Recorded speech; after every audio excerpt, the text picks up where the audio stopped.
Yes, don't be black with your speech. It's time. It is considered anti-Semitic to ask a Jewish woman for her number. They have names now. So, I hear your snatch has had enough people to apply for statehood. Meanwhile, at the Legion of Doom, Dr. Trudeau plots his next move. will or will he not be in blackface? Find out next time on the Super Friends. I think I love that one. I need to do a new one. Oh, we're back. Hey, everybody. Welcome to the show. We have Travis Gardner on the programming. Yo, Cat Springer. you Howdy. made it. Oh yeah, make them sweat, but I show up.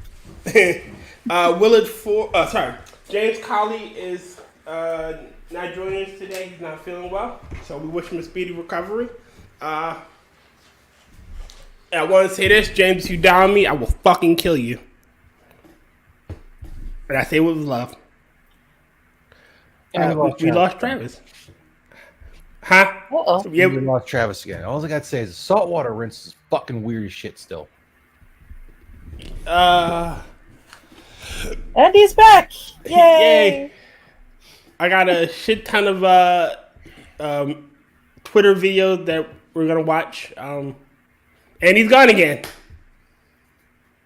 You said Twitter videos. He had to run away. Some of them are funny. Some are just, oh dear God, why? But they're gonna be interesting. I'm gonna play the intro and hello, Mitch, and get the show started. Where is it? You are there. Ladies and gentlemen, boys and girls, Welcome to the Midnight Show with the Midnight Crew. Rotncorpse, Angela Arriaga, James Colley, WillItForge, and our host, Peter Alexander. With special guest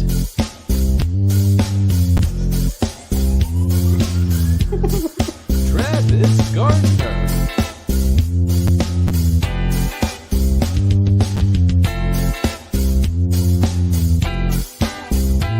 With that, ladies and gentlemen, let us begin.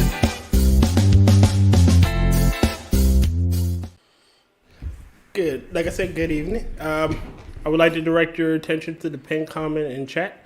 There are 5 GoFundMes for my friends James Colley, Angela Arriaga, Moonshock, The Hey Camel, and Maddy. It's all good people except for James, who's an asshole, and they can all use a little help and assistance. Anything you can give is greatly appreciated.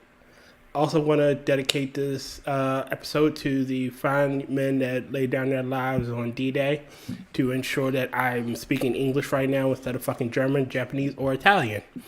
So it has been... thank you guys for showing me how real men live and die. Okay, and fighting fine. for my I freedoms. shouldn't do this, but I cannot help myself sometimes. What? So, yeah, yeah, you are hiding Jews on the stream. We are hiding the Judens. I'm not even sorry, actually. Just I could not resist. So he's like speaking English without a German accent. It's like, oh yeah, so you have a problem with the German accent? No, I'm just glad that the men that laid down their lives and that fought a great war, fought that war, so I can sit in my room right now and talk to you in American English and not in fucking German, Italian, or Japanese. Even though I like Japanese, I didn't like Imperial Japan. German's just too much of a pain to learn anyway. So I mean, So I don't know. There's a lot of German. It's just silly English. Flutog, just words like that. Like on my car, it has the windshield washer fluid bottle. It literally says on there, water washer bottle, bottle, Button. Button. I'm like, you're not even hiding your. You can't even come up with a better German word for that. All right. Okay. So I want to start with the funny or the serious. I got one. Remember the cop that, shot that airman in Florida? Yeah, Yes. can't forget him. They're pressing charges against him, and he was fired as well. Good. Good. He's trying to use the defense that the person looked angry and whatnot. The really funny part is the last time that defense was used, there was also video of it, and it still didn't fly. Say you didn't wait long enough to see his facial expression before you shot him. So I mean, You opened the door and shot. I thought you go. It's like you get a good kick out of that one. Also, apparently, did you know that there was a study that's been done that is actually revealing that men who have big guns and buy guns do not actually have small penises on the. I saw that they actually have on average larger than average. Wow. I personally own a small gun to make up for my large penis. I own several small guns. I'm just going to shut the fuck They're up. cool as hell. Spittle bugging. There's no smelling poop children, so I'm taking your poll. Wow. Oh, I'm not taking your poll regardless. Oh, that's some bullshit, Spittle. You gotta take the poll. Angela's protesting the poll. Now you protesting the poll? Come on now. Well, just a speculation here. Since that guy's no longer a cop, that means if somehow a bunch of people just kicked his ass before he went to jail, you're not assaulting a police officer. Well, yeah. But the problem with that is they're going to get him in jail, so he's fucked either way. I'll start with a funny. Where's a funny? Give me a funny. Where is it? Not this one. There it is. All right. So before you do it, I want to say one thing about your poll. Yes. On that, because Okay. I'm all for ragging on Biden. I really am.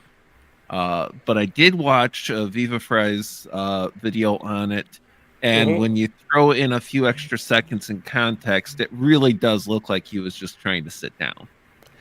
He did look like he was trying to sit down. I know that, but he's an asshole. Yeah, no, I mean, I'm all, like I said, I'm all for ragging on him, but we got plenty of honest criticisms without sensationalizing things the way that they aren't. I mean, there's clearly situations where he pooped himself on on live TV and in public. Yeah. So I mean, it's not like we have to make up opportunities for it. All right, this one is funny, and I want to show you guys because let me. Doing that. Can y'all hear it? Yep. Yeah, he said it's funny. That looks terrifying. No, it's pretty good. It's pretty good. Just listen. Just ready? Doing that created 9 million jobs in his term in office. Donald Trump has the worst record of job loss of any president. So we just have to make sure people know. That was a global pandemic. He had the worst record of any president. We've had other concerns in our country. You want to be an apologist for Donald Trump? She does know she doesn't know sign language, right? He I has don't think the that worst. anybody can And accuse every- Is that even actually, like, is that actually a human? Yes, No. they're doing a mock lookup of Nancy Pelosi and talking, basically trying to show like Nancy Pelosi trying to talk about basically being smashed while doing it. Yes. Wow. I forgot to mix my drink before the stream. So However, if he was merely trying to sit down, then why the bum rush?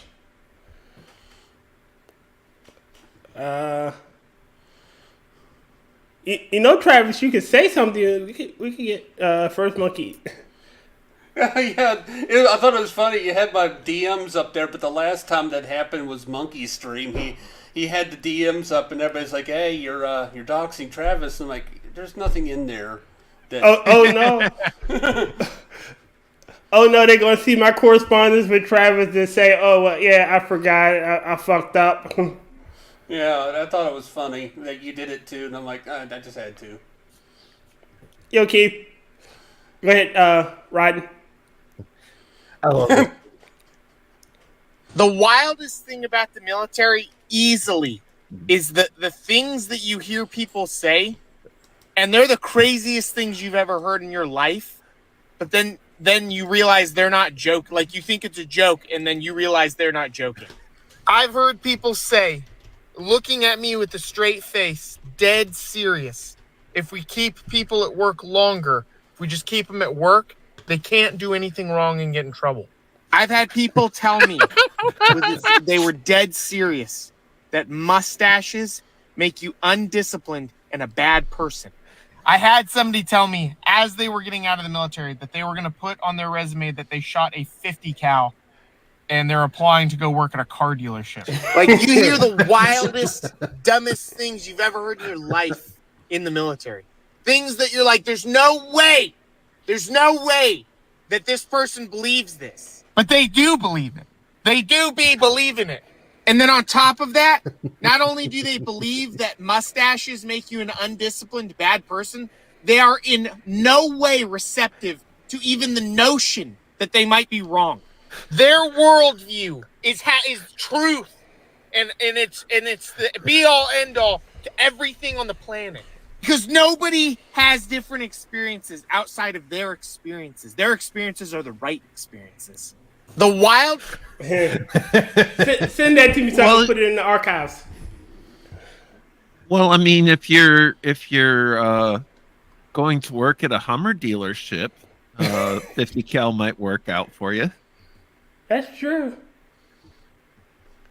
All right, we did that one. Let's do this. Let's do this one. This one is fucking hilarious. All right, got it. This one, no, not that one. This one is another funny one. Can y'all hear? Yep, and you've even hidden your messages. Yep. See, you can teach an old dog new tricks.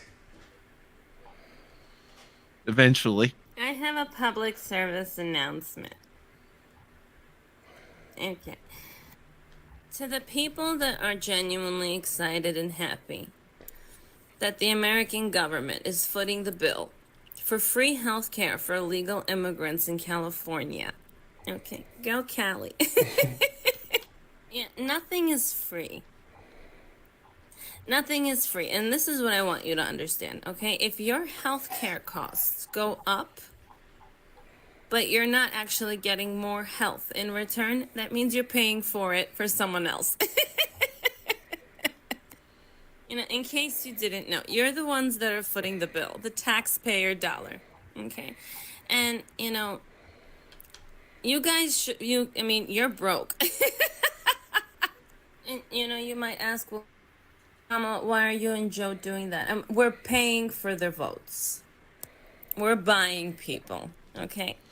We don't have to hide it anymore. We want to be transparent in 2024. We're here to fuck the nation. That was spot on. Yeah. Man, some of these impressions are funny. Where is the other one? Rotten, Nope. That is terrible. So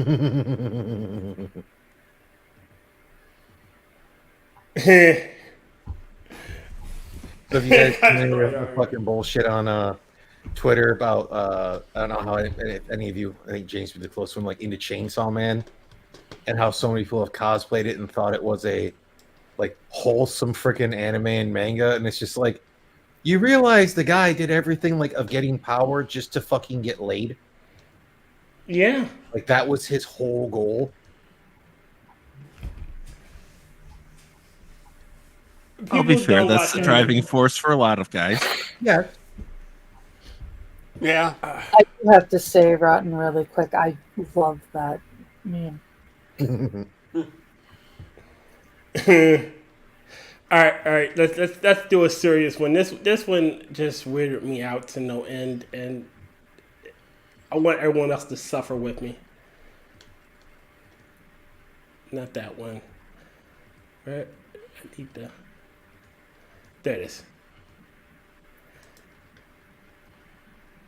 Heart especially aches for our trans children. While the drag ban bill may have been blocked, the trans youth healthcare ban has gone into effect here in Texas, preventing access to hormone blockers that are medically necessary for more than the Texas Democratic Convention.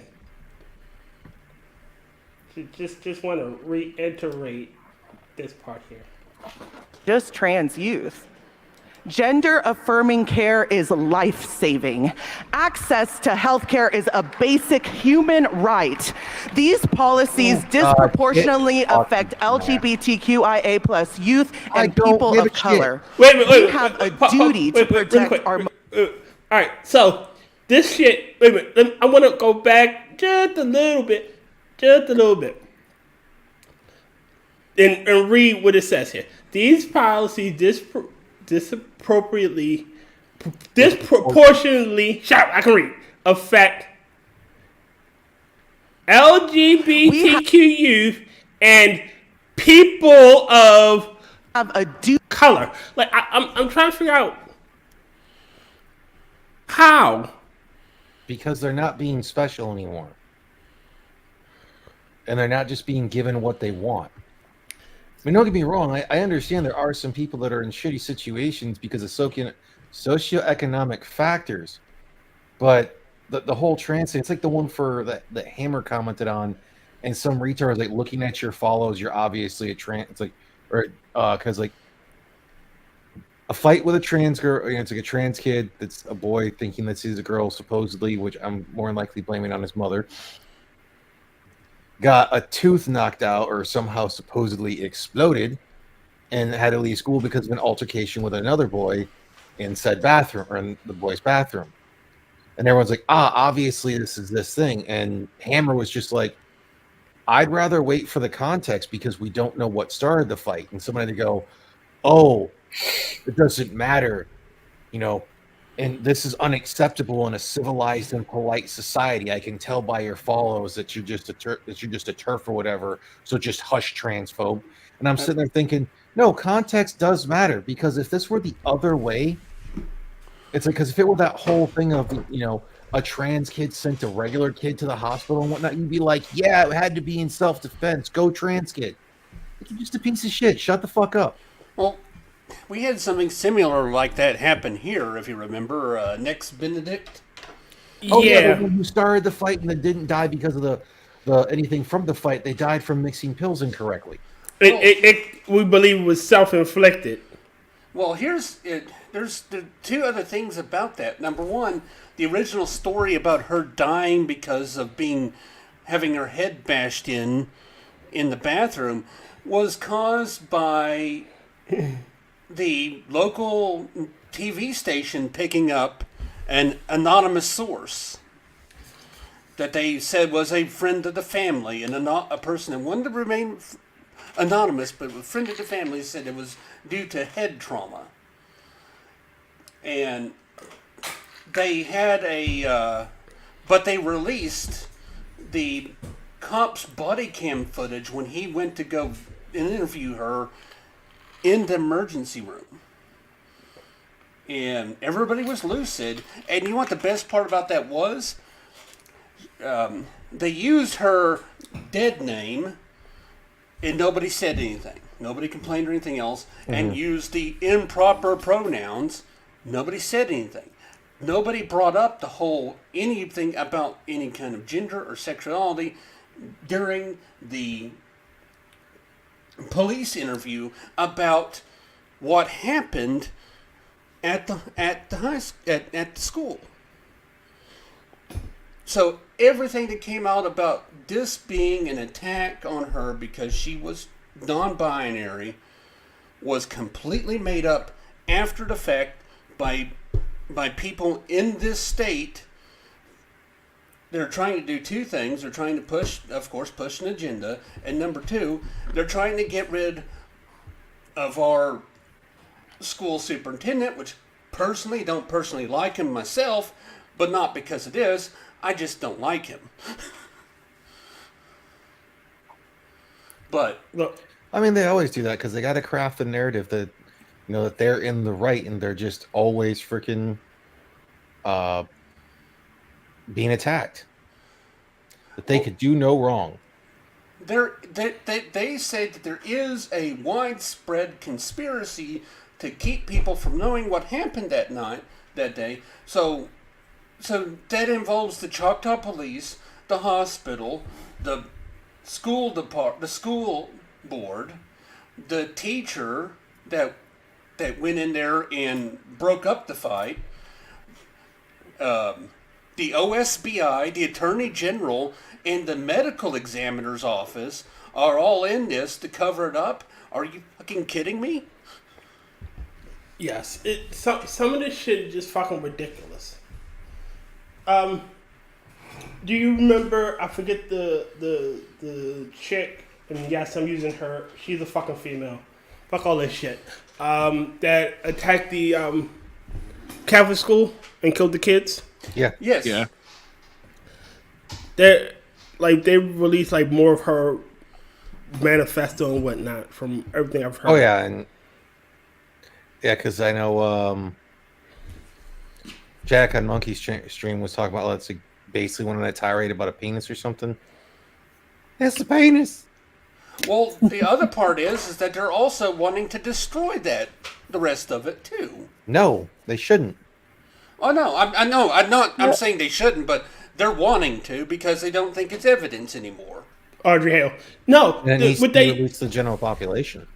If say this was Richard Spencer going off on a murder spree, and he left a manifesto, that shit would be everywhere instantly.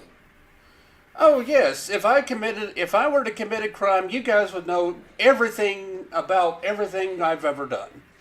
We'd have your entire social media history all at once. Your colonoscopy results. Exactly. We'd have more information than you have right now, and because she's trans, fuck all that shit. There's no one fucking special in our state. Everyone's equal. If it's done for you, it should be done for her.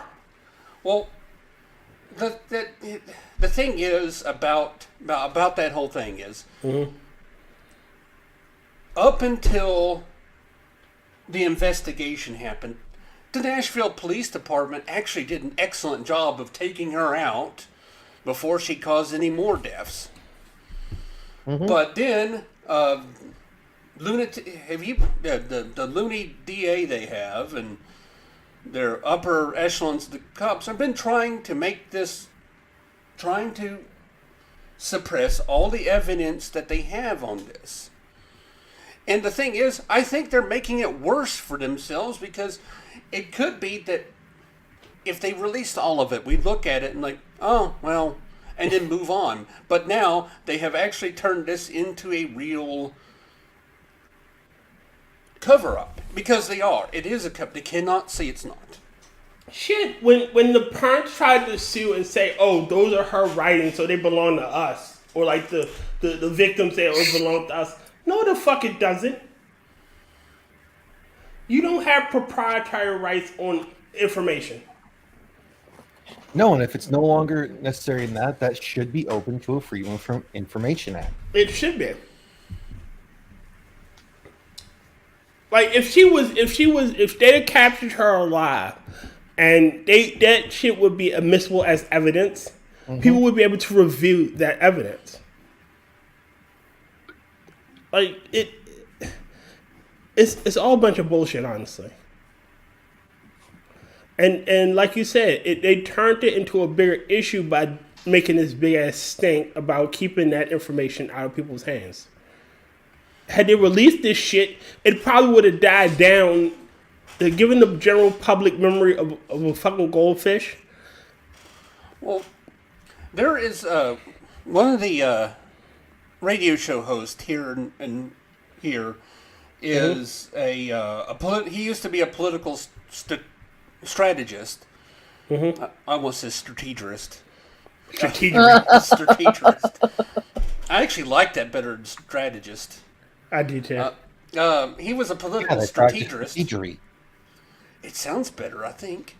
But he said, sometimes the best way to cover your ass is transparency. Mm-hmm. He said if somebody he tells all of his people that he used to work for, if the press asks for something, give it to them as fast as you can. Even if it's bad, give it to them as fast as you can. Because it eliminates their ability to speculate in the media. And that's Spittle, this is Travis. Spittle asks, whoever is speaking. Hi. We've been in chat before. Actually, I think we're. Weren't you the one that Drunk would always say? It's like, because you had the legacy of the weird golf club. Yes, the golf club incident. Mm. That is I guess that has become like a legend. Because what happened was, just to jump on it real fast. If you're gonna do that, you gotta get into your southern part of it. But what had happened was, what had happened was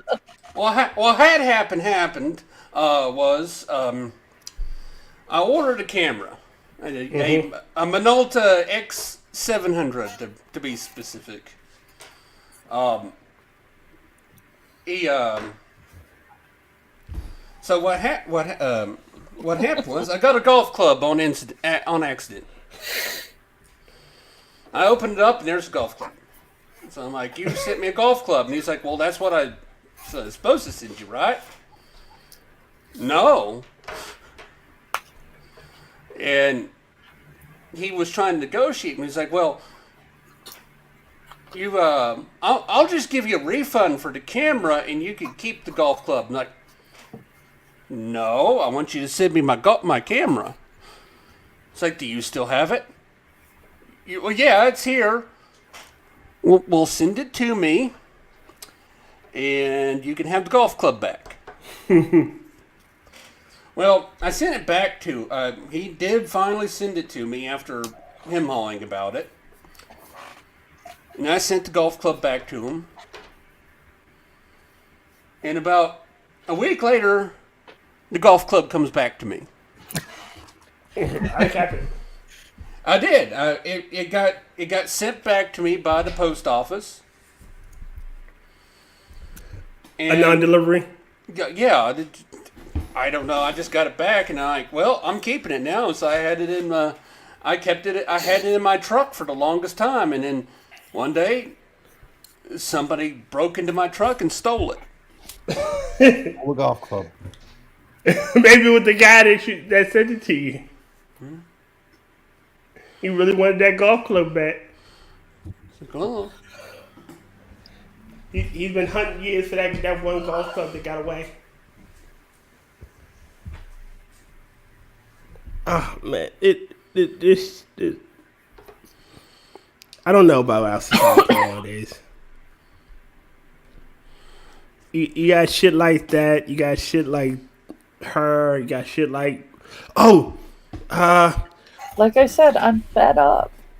I understand. Oh damn! I just saw one thing that says men's jeans have bigger pockets to help them carry all their audacity. Guy replies with, "Women ain't got no pockets, so they can't carry accountability." Oof. All right, hold on.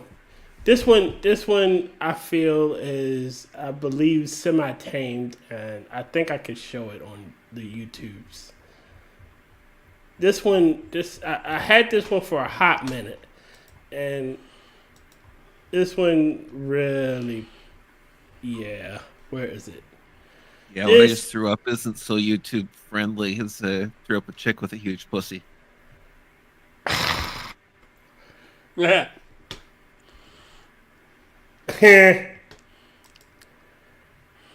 Wow. This is fairly YouTube friendly. I don't think it is. But I'll fucking play it in the side chat so I can look at it. I got the cute cuddly animals all over the place. So. I saw this one, and this one was just fucking insane. And I'll throw it in chat if anybody want to look at it from chat. But yeah. I'm just sending you some funny pictures. Always sweet. Rotten. Play yours. Look. Oh, yeah, okay. So this guy does a thing of basically astrology and whatnot, and this is his whole thing rambling on racing. I can't remember which one this one. I just found it funny. Motocross, when's the last time you saw a protruding collarbone on the podium? Have you ever heard all the brap? It's like a primal symphony. Next, Isle of Man sidecars. Imagine a race that kills people every year, and there's still people just lined up to do it every year. It's kind of like letting your drunk buddy drive you home from the electric cowboy became a sport. I'm slowly warming up to drifting, but it's taking this Gen Xer a minute. And I love all kinds of racing, man. Like, you ain't lived till you've been to a belt sander drag race. I'm like a carpenter, though, and it's like the Fibonacci sequence. Like, I get it, but I do not, in fact, actually get it. But I'd like to. You ever thought about strapping a fan and a two-stroke to an inflatable rowboat and spending 8 laps with your buddies trying to see who can die the least? It's like staring a pine cone off a roof. Ain't no brakes. Motocross, when's the last... I kind of want to do that last one. Yeah, I kind of want to do that too. I'll bring up one of his other ones where he does basically like car astrology. I've seen his some of his truck ones. Some of this stuff has hurt my feelings. Travis kindly sent that to me. And let me stop it and I'll show the other one. Thank you, Travis. Yeah. I've been sorting through my meme folders to actually organize them so I can find them.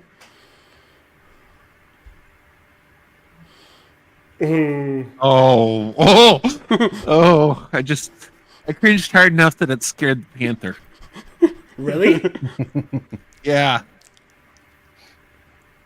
Send the Kendi one. That's that is an old one, but I still love it. I like this one. Hold on. This is a good one. Give me a second, Rod. Let me see. I just shared it. Mine just says, I don't bring bad luck. Your life was already shit. I saw. I couldn't help but laugh. It's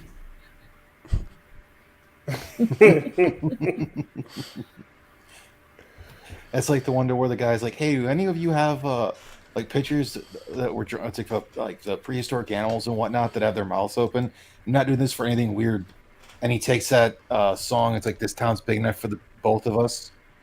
Where the dude's screaming and just puts a microphone in all of them and does like taking of the picture. I'm just going through my unhinged folder. Unhinged? My unhinged ones. Yeah, I've only got like 575 more memes to throw up on the show at this point. Wait a minute. I don't bring back. Life is already shit. All right. Come here, Boo. $10 says he can't legally vote. Next, Washington hipster alert. This truck smells like a AAA membership and soft hands. I've never had a bad time in a Bronco that looked like this. I remember mid-'80s GM brakes too. That tire is genius. Oh look, another rich kid cosplaying as a poor person. The 4.8 Vortec, still the cheapest way to fix AFM. That's a kangaroo guard? What the hell are kangaroos made of? $200 any color as long as it's Mako blue. This dude has chased a raccoon out of a house. Whether for fun or necessity, no one knows. There's 12 water pump cores in that garage back there. Running boards like that come with blood pressure medication. Toyota tired of being fanboyed. Toyota need nap. That winch is how he moves it to mow the driveway. This dude definitely has a conspiracy theory about Chalino Sanchez. Wow.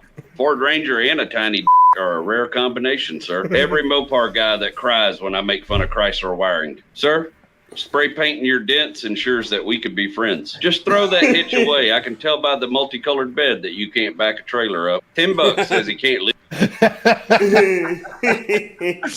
Just fucking love those.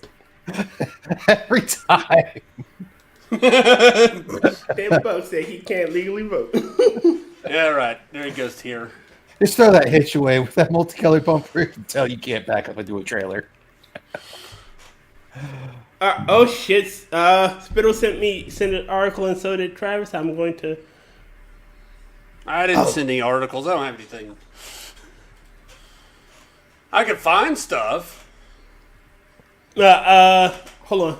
Spittle was so kindly to send us an article, and you know, I'm going to put it inside chat. Angela, could you read it for us while I get it set up on the screen? All right. Let me know when to start. Here, that side video definitely not something YouTube would kind to. Well, hell, all this thing reminds me is like earlier this week I was watching Adonis Paul to find out that there was apparently I don't know whether it was a self-defense killing or an actual murder that happened on the 16th Street or at the 16th Street Wendy's here in Holland, Michigan. And I'm like, wait, what the fuck? Why am I hearing about my local news from a guy in Texas? That just tends how it be. And let me find out. I don't really watch the news. And Before we get into this article, Rotten, did you hear was it Stephen Sterling and the police officer involved in that? No. State AG is, I believe, charging for murder. Damn. He was running from cops on 1 or 2 felony warrants. Mm-hmm. A police officer in an unmarked car pinned him to a Burger King with the vehicle. And he died. So, yeah. And that's close to me. That's like that might be the last Burger King I actually got a meal from. Yeah, I mean, it's been a while since I've been to that Wendy's, but it's also right by a Meijer that I go to quite often because it's in my route to work or to and from work. All right, Angela. You ready? Yes, ma'am. Fucking politics of pockets. Blame Spittle. Politics of pockets. Where you get into it's like I'm blaming this flat out on fashion designers because they could easily add pockets and then dumb people that just don't want to wear men's jeans. Well, half of it is a combination to sell pocketbooks. No, actually, the reason for women's clothing not having pockets is because pockets spoil the design of the clothes. It is literally a case of form over function, which is just retarded. I think every single woman should be pissed off at the freaking entire fashion industry and just all start wearing cargo pants. Exactly. I really would love that, actually. But onto the politics of pockets. The history of pockets isn't just sexist, it's political. No, it really isn't. Hillary Clinton wore a deceptively simple suit when she took the stage at the Democratic National Convention to accept the party's nomination for president. Its impeccable tailoring announced Clinton's authority. Its snowy whiteness connected her to the suffragette movement. And with no designer claiming it, the suit seems to transcend fashion. Unnamed, it belonged to every woman. All of these points make Hillary's white suit a significant garment, but the suit did more than make Clinton look powerful. One omission in Clinton's suit whispered a long, questionable history, and that is, it has no pockets. It's because you don't want her to look like she has a weird lump in her ass. Get over it. Much has been written about how sexism dictates whether a garment gets usable pockets. While class unquestionably plays a part, men's clothing tends to have capacious, visible pockets. Women's clothing tends to have small pockets, if anything. At all. Sorry. So again, in that whole thing, like I was correct. You can blame the fashion industry. I already said that. I know. I already agreed with you. No. Just to point that out. Content with their pockets. I'm sorry. The way you went there, it's like, I already agreed with you, cunt.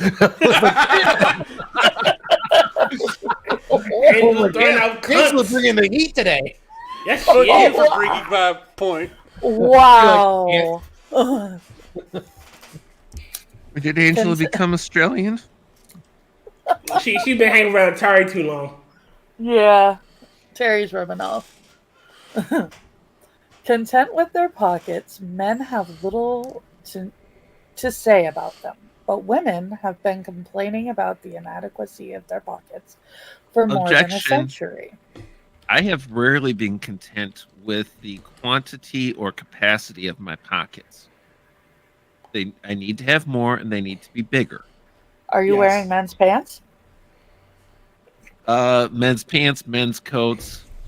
I had one coat that came really close to satisfying me as far as pockets and capacity, number and depth. One of the pockets, the lining on the bottom fell out, or tore out, so that pocket accessed the entire inner lining of the coat. It did have like 7 or 8 pockets, and it did have one of those pockets was big enough to carry full-size laptop and a monitor. Wow. Huh. I used to have like one of those, those photographers, khaki jackets. Oh, yes. "Quote unquote" gray man jacket. I'm getting into the gun community thing a little bit. I used to have one of those, and I loved it. So Yeah, it's more. Is this guy doing the Masada Oops where he's carrying 6 guns and a bunch of other? It's like in 5 pounds of other worthless shit he doesn't need to carry on him, or he can't fucking run, or is he a photographer carrying 20 pounds of shit so he can't run? I can't run, so it's better if I'm carrying the extra stuff anyway. Well, joke's on you. I'm carrying 26 pounds of guns and camera gear, and I can't run. All right, I'm gonna play this. Hold on, Andrew. I know we're going off topic, but I'm gonna play this. Now, what I'm about to play on the screen, I'm gonna give a trigger warning. All right. Now, everybody brace yourself because it's scary. Everybody take a drink. You're gonna need it. All right. Ready? Here it is. Can y'all see it? Hillary Clinton. Terrifying. I just had to. I wanted this. This. I remember when this happened. She did the.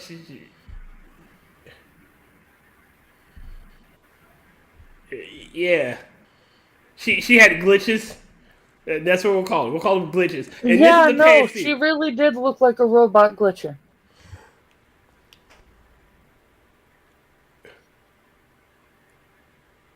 Well, you know, she may actually have. That there are disorders that cause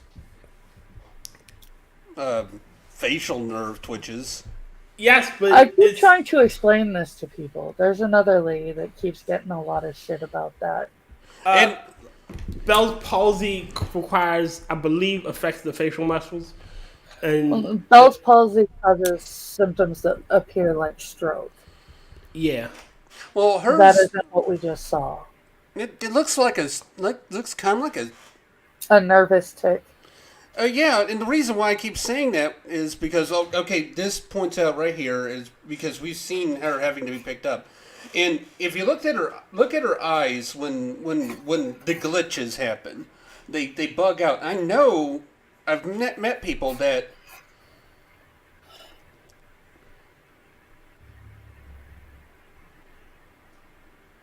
She looked like she was fucking possessed. Like Cthulhu was coming out of her or something. I don't fucking know. Like, it just looked fucking weird. I'm inclined to say that what that was a serious lack of sleep combined with an intense amount of caffeine. The first one. This one is just like drugs. I don't know what the hell this was. I think she was imagining Bill's dick coming toward her. Drugs. She saw she saw the thumb here. It's like, wait a minute. You know,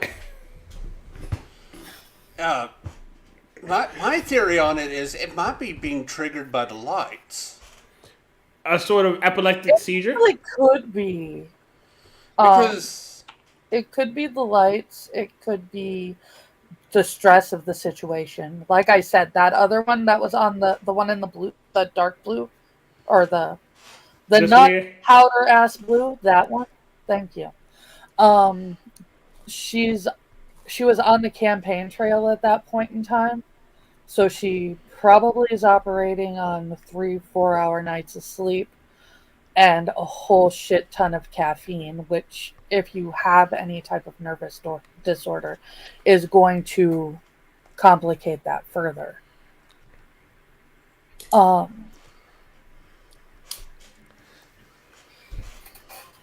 Correct. None of what you just showed has anything to do with her pocket stuff. No, I was looking at the pantsuit because that's the inauguration photo. Angela, she didn't have pockets to keep her antipsychotics in. It said that white pantsuit that she wore, and this is like the closest I could find. I was gonna say you didn't show anything with the pants. Hold on, let me do that there. Let me go back here and find the pants. White pants, like full body. Can I read going forward? Yes, ma'am. Okay. All right.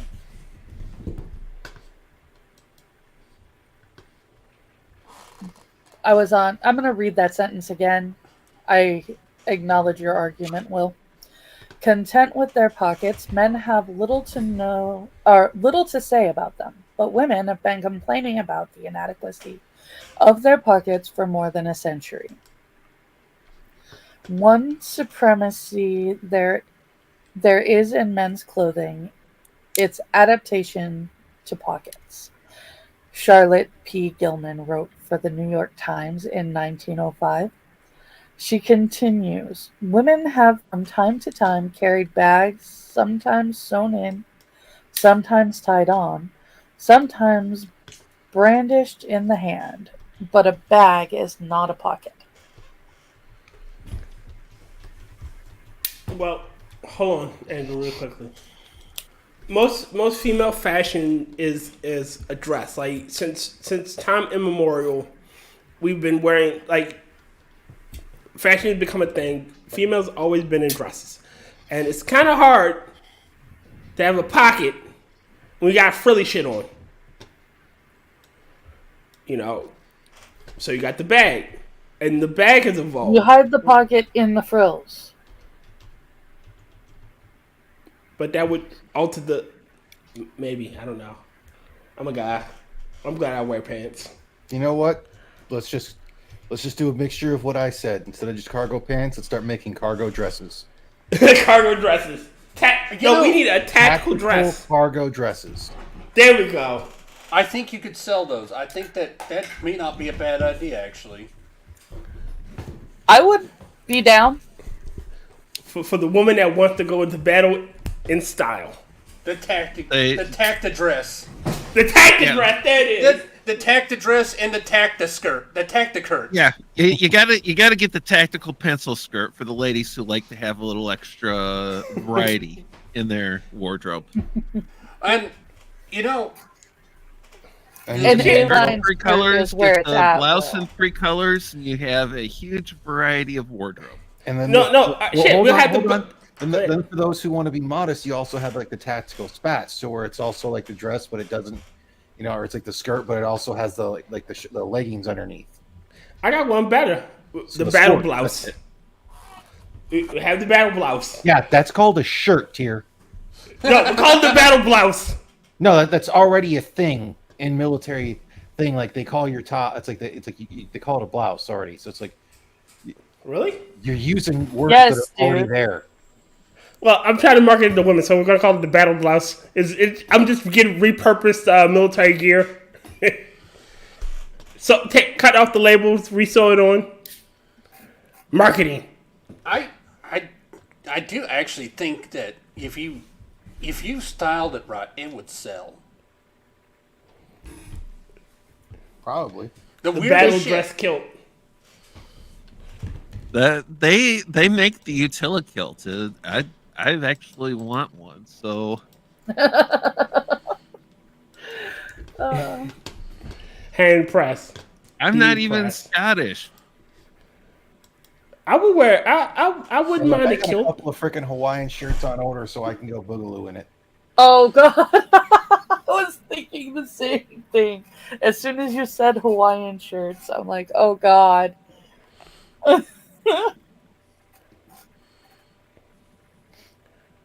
Can I go now? Yes, ma'am.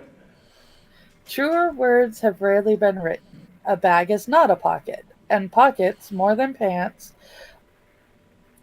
more than ties, more than boxer briefs, even more than suits, are the great clothing gender divide. Pockets are political, but probably not in the way you first expect. Once upon a time, everyone carried bags. In the medieval era, both men and women tied their bags to the waist or wore them suspended from belts. These bags looked very much like Run Fair fanny packs. Oh, go fuck yourself. No, they didn't look like fanny packs. I've had fanny packs. I've had belt pouches. Uh-huh. They don't look anything alike. As the rural world grew more urban and criminals more sophisticated, people cunningly hid their external pockets under layers of clothing to hinder cut purses. Men's jackets and women's petticoats were filled with little slits that allowed you to carry your tied-on pockets through your clothing. See? Women had them. Sorry. I don't purport to be a historian on fashion. I can only name who fought battles, not what the hell they wore. Only in the late 17th century did pockets make their move to become part of men's clothing, permanently sewn into coats, waistcoats, and trousers. Women's pockets, however, failed to make the same migration, lacking Men are to built-in. blame. No. Angela, I got one better for you. You traded your pockets for our high heels. Don't look at me. I didn't trade my pockets. I'm just saying. Oh, and we also gave you the color pink. Like I we traded hate the color pink. Thank you. We trade. Pink is only good with gray, black, or brown. No, originally pink was a male color. Like it was I a know. shorter. Yeah, so we gave up our high heels for you girls, and we gave you pink, and we traded pockets. I think it was a fair trade. Y'all came out better in the end. Well, that explains it. I kept my pockets and didn't take the pink or the high heels. So we're good. They actually have cargo skirts. They do. I know. Actually, they're awesome. I'm sending them to you to your. No. Oh, here we go again. Lacking built-in pockets, women continued to hide their tied-on purses. No. Tied-on pockets, which were large, often pendulous bags, secreted under their petticoats, panniers, and bustles. These highly decorated pockets swung heavily with their contents. You could fit a lot in those pockets. Sewing kits, food, keys, spectacles, watches, scent bottles, combs, snuff boxes, writing materials, and money all found their place. And that's because women carry a lot of shit when they go places. The French Revolution changed everything. While the mid-18th century lavished in Rococo wide skirts that screamed decadence and wealth in their yards and yards of fabric, the end of the 18th century whispered restraint. Skirts pulled in close to the body, the natural waist crept ever upward, and the silhouette thinned to a slender column. This neoclassical look had no room for pouchy pockets, yet women still needed to carry their stuff. I hate that word. Reticule, a small, highly decorated purse, was born. And like a pernicious poltergeist, oh, you like the words, don't you? It has never really gone away. This is what happens when you're an English major and become an article writer. On the heels of the reticule, chatelaines, waist chains that resembled big tinkling charm bracelets for the very busy, came into the consumer consciousness in 1828. Unlike purses, which hid everything away, these fashionable belts put women's necessities on display. Wow. Yeah, that's pretty much right. That could be used as a weapon. You had to be able to do all of this shit no matter where you were, because you never knew when you were going to a party, and a party could last like months. Especially French. Women got purses, which eventually got bigger and bigger, and husbands know this because not a few of them have ended up accidentally falling into their wives' purses and dying before they were discovered. They aren't that bad. So my grandmother had the big, massive red purse that she carried everything she owned in. She really didn't, but still. It was a red purse? Big red purse, yeah. Like specifically red? Yes, ma'am.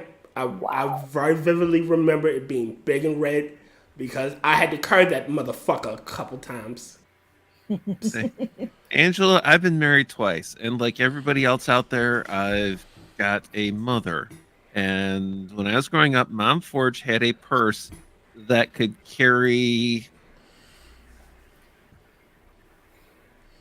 about as much as three people's carry-on luggage without seeming like it was that big. Well, excuse me. Well, I have to say this before we continue. I'm calling it bullshit on the fact that you have a mother. You're an eldritch horror. Eldritch horrors don't have parents. Even Cthulhu had a mother. He was gotta getting killed. Go ahead. I gotta maintain the cover story, dude. I gotta maintain the cover story. Okay. You know, it is kind of weird though. Like my mom, she carries like an average purse. Mm-hmm. My grandma, she carries a big purse. Big enough to carry a couple of bottles of water and a 38, which that's exactly what she carries in her purse. Wow. But my Go, Grandma Gardner. Grandma Gardner is not going to get robbed. Grandma Gardner might do the robbing. Grandma Gardner is going to keep that Chevy Impala from any carjacker in Oklahoma. Fucking based. Yeah, Spittle Buggies has got it. The TARDIS of purses. The thing is, like I said, I've been married twice, had Mom Forge with her purse and everything. Watching Mary Poppins and everybody's talking about, the capacity of her handbag and everything. That's your average woman's purse. She had a medicine bag. That wasn't a purse. That was a doctor's fucking satchel. And that's the reason why I could take the floor lamp. I mean, everything else just fits in the standard woman's purse. So basically, what you're telling me is that the D&D bag of holding actually exists. Yes. Yes. My ex-wife did not carry a purse. She actually got one of those Ridge wallets that keep all the cards in there? Mm-hmm. She got one of those and a money clip. She never carried a purse. Damn. I actually want one of those Ridge wallet. Well, I'm debating between the Ridge and the Exter. Can't afford either right now, though. Whether or not I carry a purse is dependent on how long I'm going to be out of the house. If I know I'm going to be gone all day, I know I need to bring food, water, stuff like that. I carry at least a purse, if not a purse, and a canvas bag with me. All right. Even if I leave the house, I'm throwing either my book bag or I'm bringing. If I'm going far, I know I'm going to be on a bus or trolley. I bring a book in case my phone decides it's going to be retarded. I'm just sitting here I live in the Midwest. If I'm going anywhere, 90% of the time, I'm driving. So I got a truck to put stuff in. Well, see, me and Ange take public transportation, so. Yeah. Public transportation doesn't go down to there is public transportation that goes to my folks' house, but that's a long walk to get from one public trans to the other. I'm in the suburb, and to get to public transportation, I have to go across town to Oklahoma City, and Oklahoma City has buses and a tram, but they also have crime. Huh? They also have crime. Oh yeah, they have crime in those, and so yeah, I don't go into the bad part of town, which is Oklahoma You can actually City. do public transit to reasonably close to Mom Forge's, but it would require me hobbling out to the bus stop, and it would require probably 40 to 70 minutes on at least 3 different buses to get within a mile of her house to hobble there. I'll just stick with my freaking Toyota.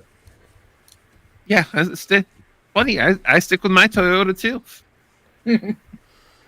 I'll take the bus and the train because my job pays for it, so it's free.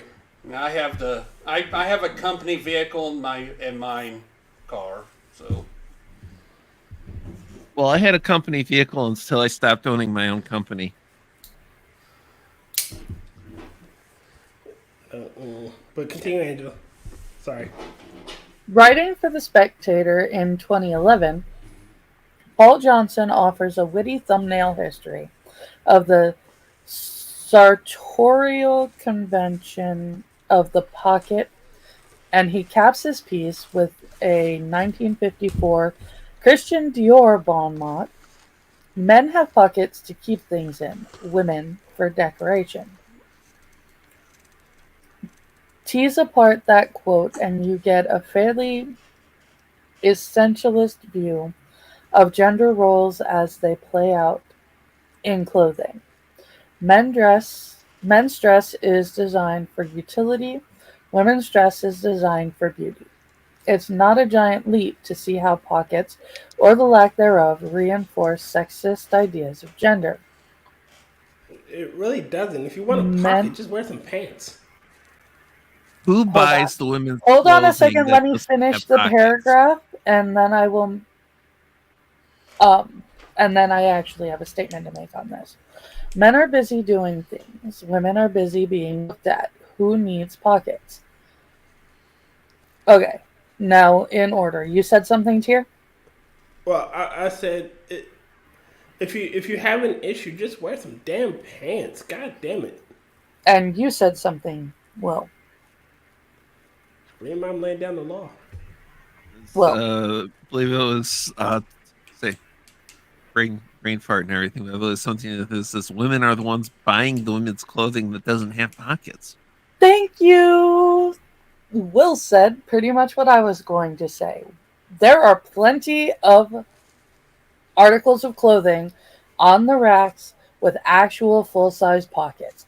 If women weren't so freaking up their asses about how something looks on them and whether it's going to make their ass look big or they're going to have a weird bulge someplace that they shouldn't, then they would get the ones that had the most function rather than the ones that have the most form.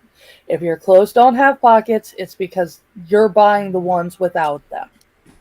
Which you bitches.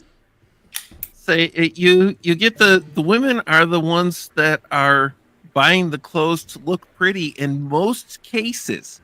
Not all, but most cases, they're doing it to try and look pretty because other women are the most judgmental, sniping little Karens you could ever imagine. In most cases, it's not, hey, I'm trying to look pretty at work for all the men who work there. No, it's I'm trying to look pretty because if I don't, there's going to be twice as much backbiting at work. Mitch is making fun of me. No, he's not making fun of you. He was making fun of I the said writer. bulge, and he's making fun of me. Such a police word there. And a poetic word. I got that small screen over on the other side there, and it's far away from me. So, and that's where I got the chat window. Like I said, but you get into all of that, and then it's the it runs along the lines of all the different. I can have all these different pairs of shoes and all this variety in my wardrobe. Because if I wear the same outfit twice in 2 weeks, people are going to judge me. I have no fucks to give. 4 different styles that I wear.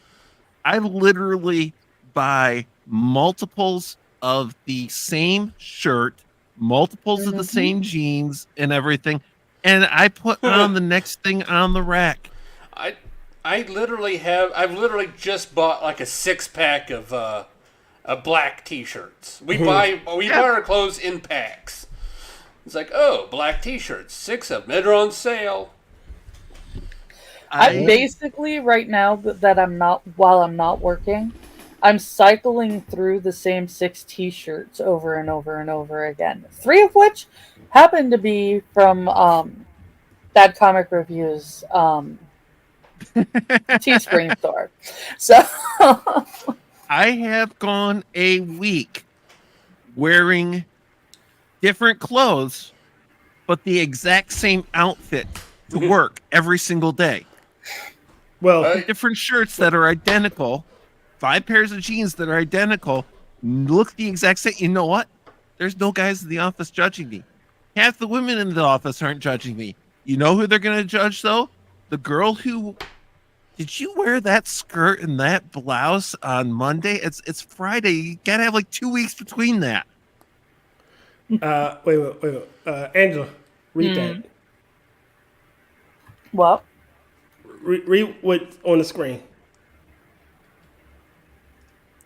Hey, lady, come look at my bulge. No. We'll clip that one, and Angela, read it. Please. I love you if you did. Which one? I have Frosted says 6 t-shirts. Okay, Rockefeller. No, the one for Mitch. Hey, the lady. one that you want to clip. Okay. Yes, I do. Hold on. I like this. Yeah, then she walked up to me and waves her bulge in my face. Clip that one too. Yeah, I've got a time step for a few here. Oh my God, Mitch. I almost got lost, but then I remembered that my bulge always points north. Clip that one, please, Angela. Read that. Read it. Just read it. Oh, no. Well, if we're gonna go through that one, Angela, hold on, because I had it and we had a little bit of crossover and everything. So I almost got lost, but then I remembered that my bulge always points north. Nice clean copy there. You want me to say it? Yes. I almost got lost, but then I remembered that my bulge always points north. You got to put some spirit in this. Like, yeah, you got to put some emphasis. Come on, Angela. I know you can do it. Got to put a little pepper on it. Put a little pepper in it.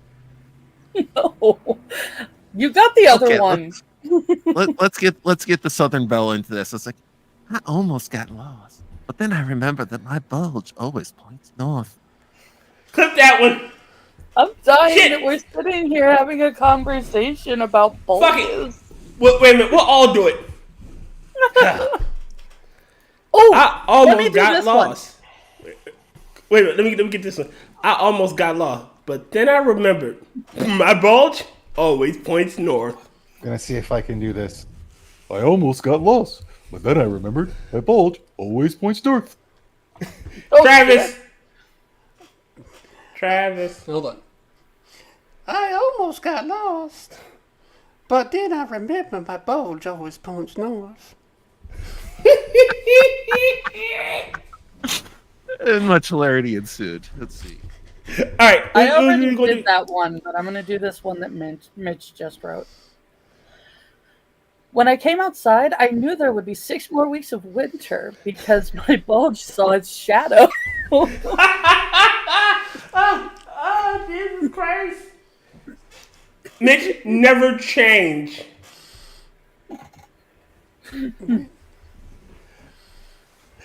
Oh, God. I'm going to have to favorite this one. Just save time and clip the whole stream. God damn it. 6 t-shirts? Okay, Rockefeller. May the bulge be with you. This is still a whole lot more. This is still a whole lot more intellectually stimulating. This article. It honestly is. It really fucking is. Frosted, for some reason, we never have to all recite your comments. I think I'm kind of glad sometimes, though. No, I won't. Like some of your lines, some of your chats have to be said by certain people. Like a lot of the times, it's fucking Rodden because Rodden always puts emphasis on the correct parts. Well, I don't think I can do the Mr. Caddington like Sam can. Cowards. Maybe I should stop commenting. What here might make everyone recite it. Clip. Okay, so in essence, my response to that last paragraph that I just wrote is: women, if you want pockets, buy the clothes with the pockets. If you don't want the bulky look of pockets, don't buy the clothes with the pockets. Either way, it's your decision. Quit your bitching. Well, And since we have that one as well with Frosted Cowards. Cowards. Mitch is just because I'm gonna try to get through this without giggling to myself. Her pants were so tight that I could see the battle of the bulge being played out in her pants. Dear Lord, her pants were so tight, I could see the battle of the bulge playing out in her panties. Wow. What? I was just saying. Her pants were so tight that I could see the battle of the bulge being played out in her pants. Her pants were so tight that I could see the Battle of Bulge being played out in her pants. Okay. Well. What?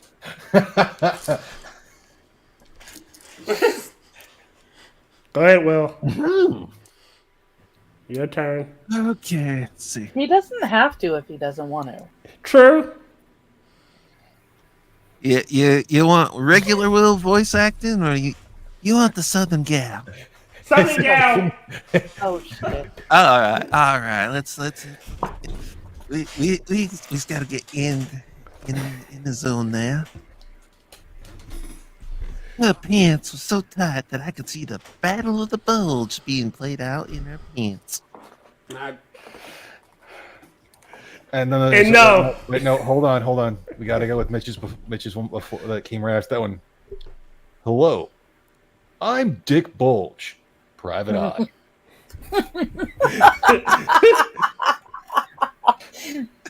That was good. It's Gone with the Bulge. Remember that. Is this community theater rendition of Gone with the Wind? I keep trying to do that Herbert from I can't get the. Oh, no. I cannot get the whistle. Oh no!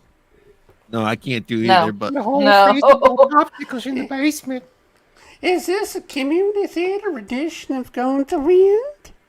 Oh shit. Riding. Don't do that Riding. ever. Mr. Claw. Oh. Dr. Claw. Dr. Claw. I'm Dick Bulge, Private Eye.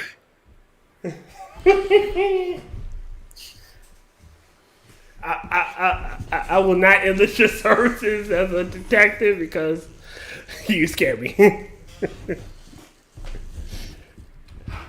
All right. you realize I'm gonna have like I 4.5 minutes I in. volunteer at an animal shelter. It's a no-kill shelter, of course. Oh man. What did you say, Will? I'm gonna have like it's more. I got like 8.5 minutes of 5 and 10 second sound bites. Oh shit! Ruin a movie title by substituting a word with bulge. Star Wars: A New Bulge. No. Star Wars: The Bulge Strikes Back. Return of the Bulge. The Princess No, Bulge. Star Wars: Bulge of the Jedi. No, wait. I got one. Star Trek: The Wrath of Bulge. Star Trek: The Bulge Frontier. Star Trek: The Search for Bulge. Search for Bulge. I bulged too far. Oh man. Bulge Angle. Happy Bulge. Dr. Bulge Strange Unchained. Dr. Strange Bulge. I'm done. Okay, the next paragraph. This has been long enough. Wait. Pirates of the Caribbean. Curse of the Black Bulge. This Pirates of the Caribbean. Western dress One more. goes down pretty easy. Angela, one more. Pirates of the Caribbean. At Strange Bulge. This analysis of Western dress goes down pretty easy. Maybe a little too easy. Yeah, so do the chicks that don't want the pockets. Ooh. It's not to say that pocket sexism isn't true. It is to say that pockets are more than sexist. They're political. One way to look at the transfiguration of women's tied-in capacious pockets of the mid-18th century into the early 19th century's tiny handheld reticule is to consider that this transformation occurs as the French Revolution, a time that violently challenged established notions of property, privacy, and propriety. Okay. Women's pockets were private spaces they carried into the public with increasing freedom. And during a revolutionary time, this freedom was very, very frightening. The less women could carry, the less freedom they had. Take away pockets, happily hidden undergarments, and you limit women's ability to navigate public spaces, to carry seditious or merely amorous writing, or to travel unaccompanied. Hold on, really quickly. Like, what the fuck are they talking about? Oh my god! They're saying that taking away the large skirts that hid the pockets that they used to be able to tie to them, led to having to carry that tiny little bag thing, and that not being able to carry as much limited what they could carry, including carrying around coded messages and things like that. Holy reach, Batman. Yes. I am not saying that I don't agree with you, but that is literally what they said in a nutshell. Also, if you looked at the Chatelaine thing, it included like your house keys and stuff like that. If you didn't have a place to put that, you had to travel with your man or your house people, so that somebody was carrying the key to the house. Or you just have somebody that stayed in the house and could open the damn door for you. Okay, spittle buggies. I own a no-kill shelter. My shelter can't do them things. I got a needle for that. I got a what?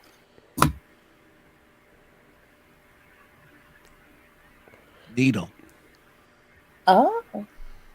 The never-ending bulge. Dude, where's my bulge?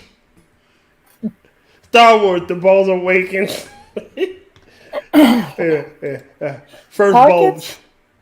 Pockets in women's dress hit a watershed moment in the fin de siècle, I'm going to guess, rational dress campaign. Founded in 1891, the Rational Dress Society called for women to dress for health, ditching corsets in favor of boneless stays and bloomers, wearing loose trousers and adopting clothing that allowed for movement, especially bicycling.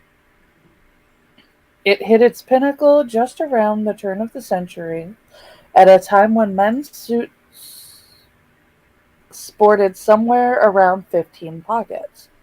So it's no coincidence that pockets abound in rational dress. In 1899, an 1899 New York Times piece, sorry about that, makes the somewhat tongue-in-cheek claim that civilization itself is founded on pockets. As we become more civilized, we need more pockets, the piece says. No pocketless people has ever been great since pockets were invented, and the female sex cannot rival us while it is pocketless. But that's their own fault. Apparently, bicycles used to basically be wheelchairs. That's wild. Apparently. Advancing the notion of pockets as distinctly masculine, one 1895 designer of women's bicycle costumes even included pockets for pistols. Not all of them want to carry a revolver, says the anonymous tailor, quoted by the New York Times, but a large percentage do, and make no bones about saying so.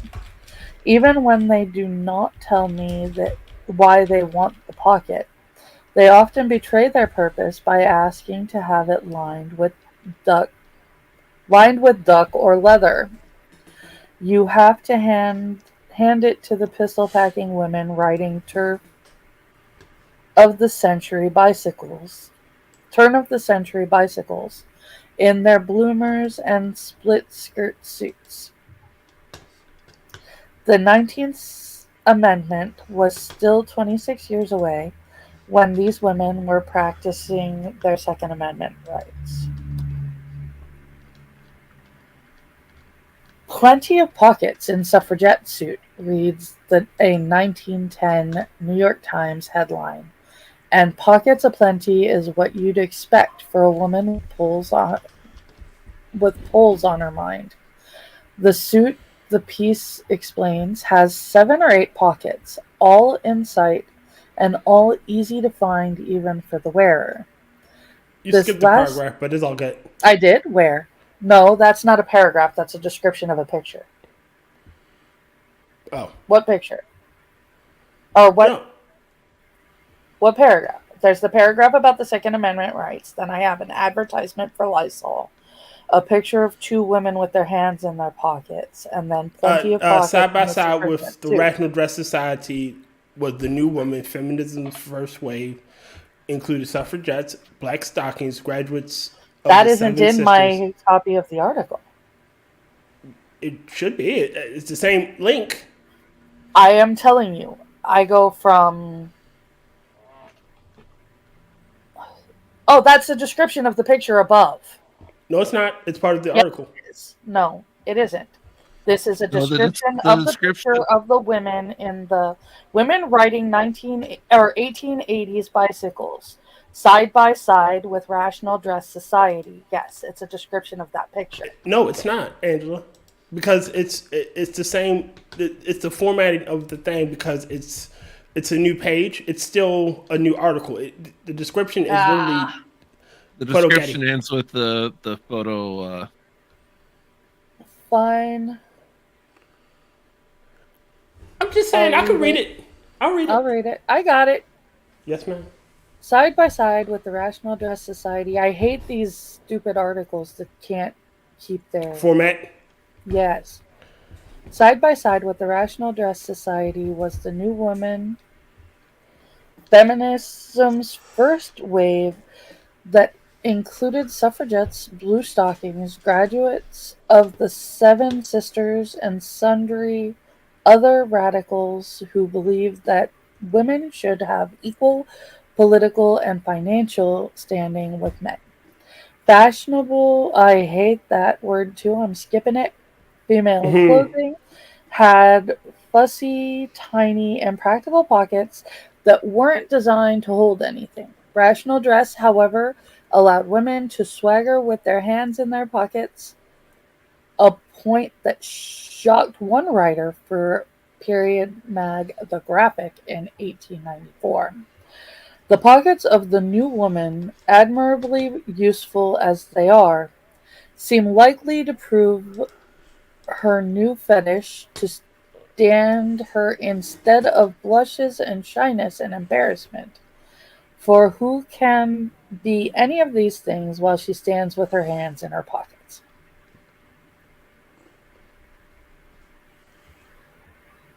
Yeah, this is formatted fucking weird. It is. Because that, I'm not kidding, it looked like it was just part of the description of the picture. Check this? Yeah, I think they messed up. Not that paragraph really made a whole lot of sense. Women look too bold when they could put their hands in their pockets. They didn't look like the shy, demure creatures they're supposed to be, is what it basically comes down to. Yeah. Sorry, the caption on that photo.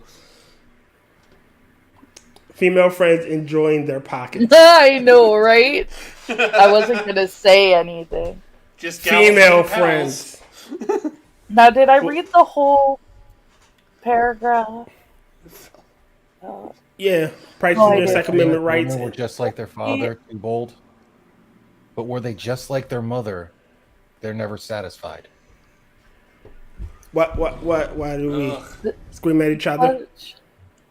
This is what it sounds like when doves cry? That's what I've been told. Plenty of pockets in suffragette suit, reads a 1910 New York Times headline. And pockets aplenty is what you'd expect for a woman with poles on her mind. The suit, the piece explains, has 7 or 8 pockets, all in sight and all easy to find even for the wearer. This last bit about visible, straightforward pockets hints at the lingering anxiety over women's clothing, privacy, and property. It's not merely that women will strut with their hands in their pockets, on point to challenge men. It's that women's pockets could carry something secret, something private, or something deadly.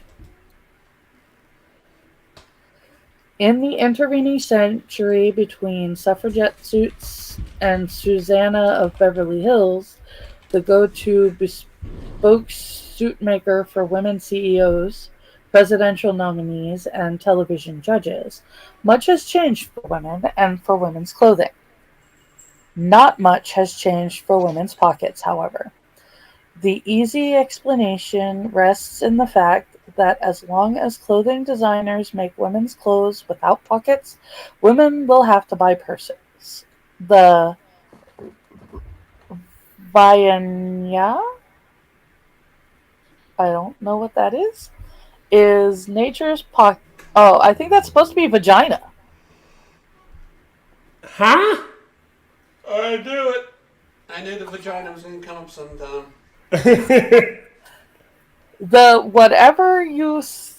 However you say that thing is nature's pocket. Ilana inserts on Broad City but few women will use. It's supposed to be vagina. Okay. It says vaya. Yeah. She's saying that a woman's cooch is her nature's pocket, but women won't be using it to hold their Metro cards and lipsticks. Thank God. Yeah. Right? Just imagine swipe. Wait, hold on. Ma'am, can you pay for this? And it comes. She just reaches up there. She pulls it out, and it's all slimy. And never mind, ma'am. You can go through. You can keep it. You know what? Will, feel free to clip the vagina thing that I just had to say for Tyr to make him happy. What? Miss, we asked you to pay for your freaking food, not to start masturbating in front of us. I have a story for y'all about something to that effect after this. So what's the takeaway when we look at Hillary Clinton's suit? For it's not merely the white suffragette suit that makes Clinton the woman she is. The pantsuit is Hillary's brand. It's on t-shirts, it's on her Instagram, it's even the name that Hillary's coder gave her website. Clinton's choice of pantsuit is nothing new. Just as she has been keeping hot sauce in her bag since the 1990s, so too has she been wearing pantsuits. These suits have tended to tonality, a slow unfolding jewel-like blues and reds, of succulent berries and luscious mango, of desert greens and stoic grays, but they are also united by a near pocketlessness.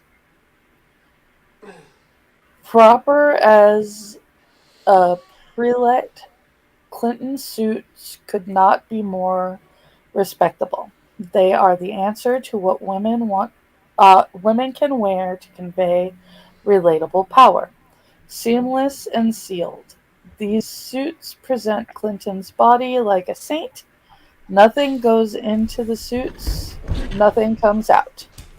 There is nothing to hide in Clinton's pantsuit, for there is no place to hide it. Whether voters understand the history of the message is something else altogether.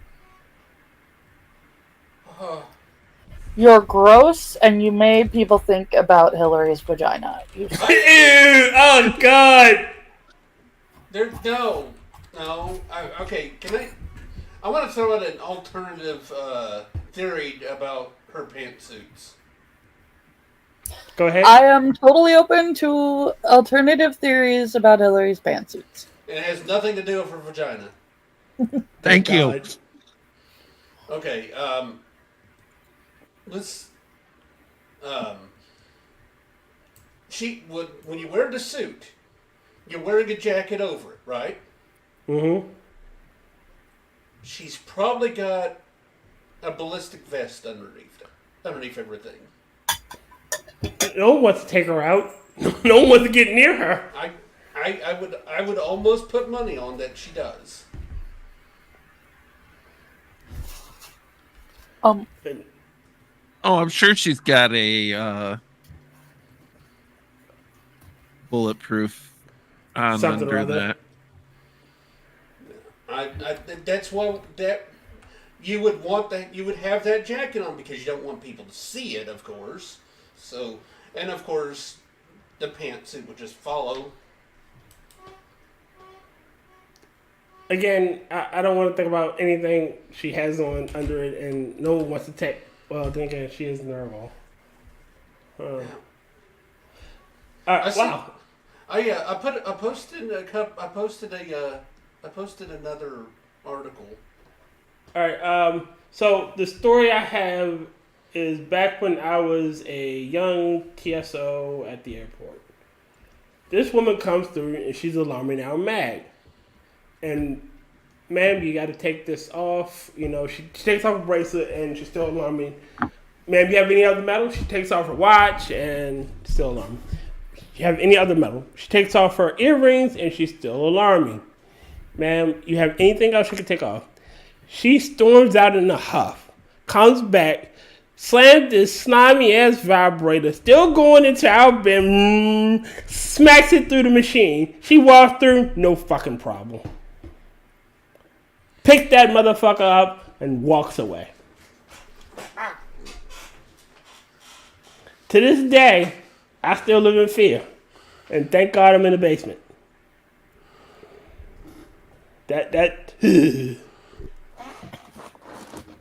Yeah, well, it's like, do you have any more? I got metal. I can't take it out. Yeah, it just. You said you gave me an article. That is worse. Yeah, it's in the side chat. Sorry. Okay. ABC 11's the first one. I'm torn between that being better or worse than the thing I saw on Twitter where somebody the guy who ended had a up butt plug into his wore a butt plug in the MRI. Yes. What is realizing it had a steel core? What is wrong with people? He just turned himself into a railgun. He survived it. I will give it. In his defense, it was supposed to be solid silicone, not have a steel core. So false advertising. I mean, he can sue that company. He's not able to sue the hospital and everything. But we know this: his boyfriend will never be able to mix up his guts like that did. You do not wear sex toys, even internally, to medical appointments. You don't wear sex toys to a hospital in general. That's not the point. But then again, if it's stuck up there, not intentionally. You shouldn't wear them intentionally. Look, I'll add a caveat. If you're trying to get it removed, It is it is now a medical procedure, not a sexual act. All right, that's the caveat I will add. If it's stuck up there, it's a medical procedure. If you're doing it for recreational purposes, you need to stop. It's not the place. Time and the place. And yes, Middle Buggy, biohazard much. Rotten. Got another one, and we'll do. It's a palate cleanser for us. Come and take it. Hell, son, they already got your wheels and tires. What else you want them to take? Next. Man, I love rabbit pickups, all right? Just slow as molasses and sturdy. And one time they saved a whole town in Pennsylvania when American manufacturing was running for the hills. The VW Rabbit, bona fide American icon. Oh, this one's easy. That's the Gen Xers truck right there. We're the most unbothered generation. And judging from the Exxon Valdez impression that engine's doing, I'd say he probably vortexed his rear main seal right out. And guess what? He don't care. We got us about a 78 Holden flatbed here, and Aussie's once again proven that hillbilly's gonna hillbilly no matter how much shrimp and lobster you get them. I'm just surprised they ain't got a kangaroo skull on the hood. They ain't got nothing with horns. Come and take it. Hell, son, they are. They ain't got nothing with horns. The ABC 11. Yeah, wait a minute. I want to. Mitch sent me something, so we'll play this really quickly. Now, I'm going to repeat. Mitch sent this to me. Oh. Wait a minute. In Orlando, who sends me a copy of a story that appeared in the Los Angeles Times. He says, a prestigious newspaper, not the oft-maligned Weekly World News. Quoting the story, in retrospect, lighting the match was my big mistake, but I was only trying to retrieve the gerbil. Eric Tomaszewski told the news doctors in the severe burns unit of Salt Lake City Hospital. Tomaszewski and his homosexual partner, Andrew Kinky Farnham, had been admitted for emergency treatment after a felching session had gone seriously wrong. God. I pushed a cardboard tube up his rectum and slipped Raggett, our gerbil, in, he explained. As usual, Kinky shouted out, Armageddon! My cue that he'd had enough. I tried to retrieve Raggett, but he wouldn't come out again, so I peered into the tube and struck a match, thinking the light might attract him. At a hushed press conference, a hospital spokesman described what happened next. The match ignited a pocket of intestinal gas and flame shot out the tube, igniting Mr. Tomaszewski's hair and severely burning his face. It also set fire to the gerbil's fur and whiskers, which in turn ignited a larger pocket of gas further up the intestine, propelling the rodent out like a cannonball. Armageddon! Oh my God!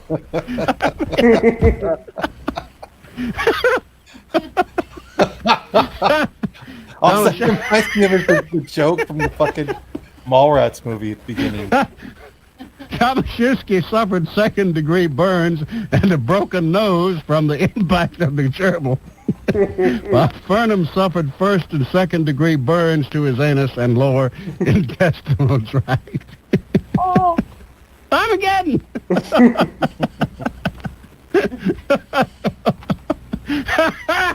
Oh my God!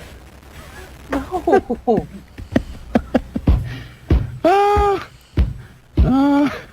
Peered into the tube and struck a match, thinking the light might make the gerbil come out. So that's what felching is all about.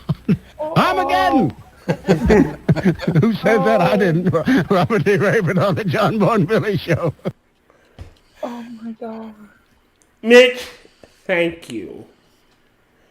Armageddon is a Mitch, safer. no thank you. That's... Oh. That is going to take a while to get rid of. Wait a minute. I got to find... I'm sorry.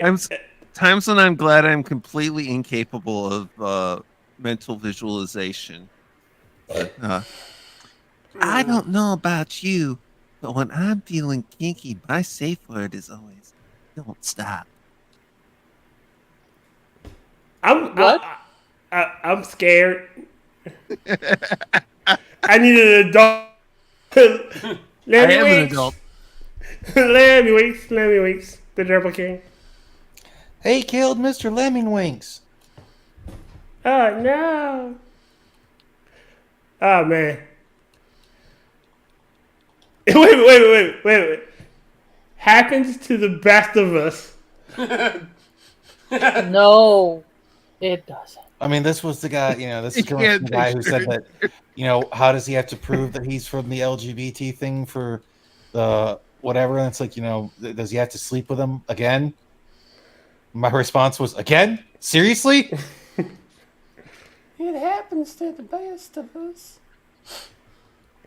It only takes once to never do it again. And clearly, wait, just saying, if I had a nickel for every time that's happened to me, I have 2 nickels, which is weird. It happened twice.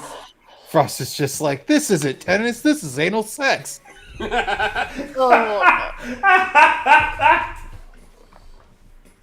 Oh boy.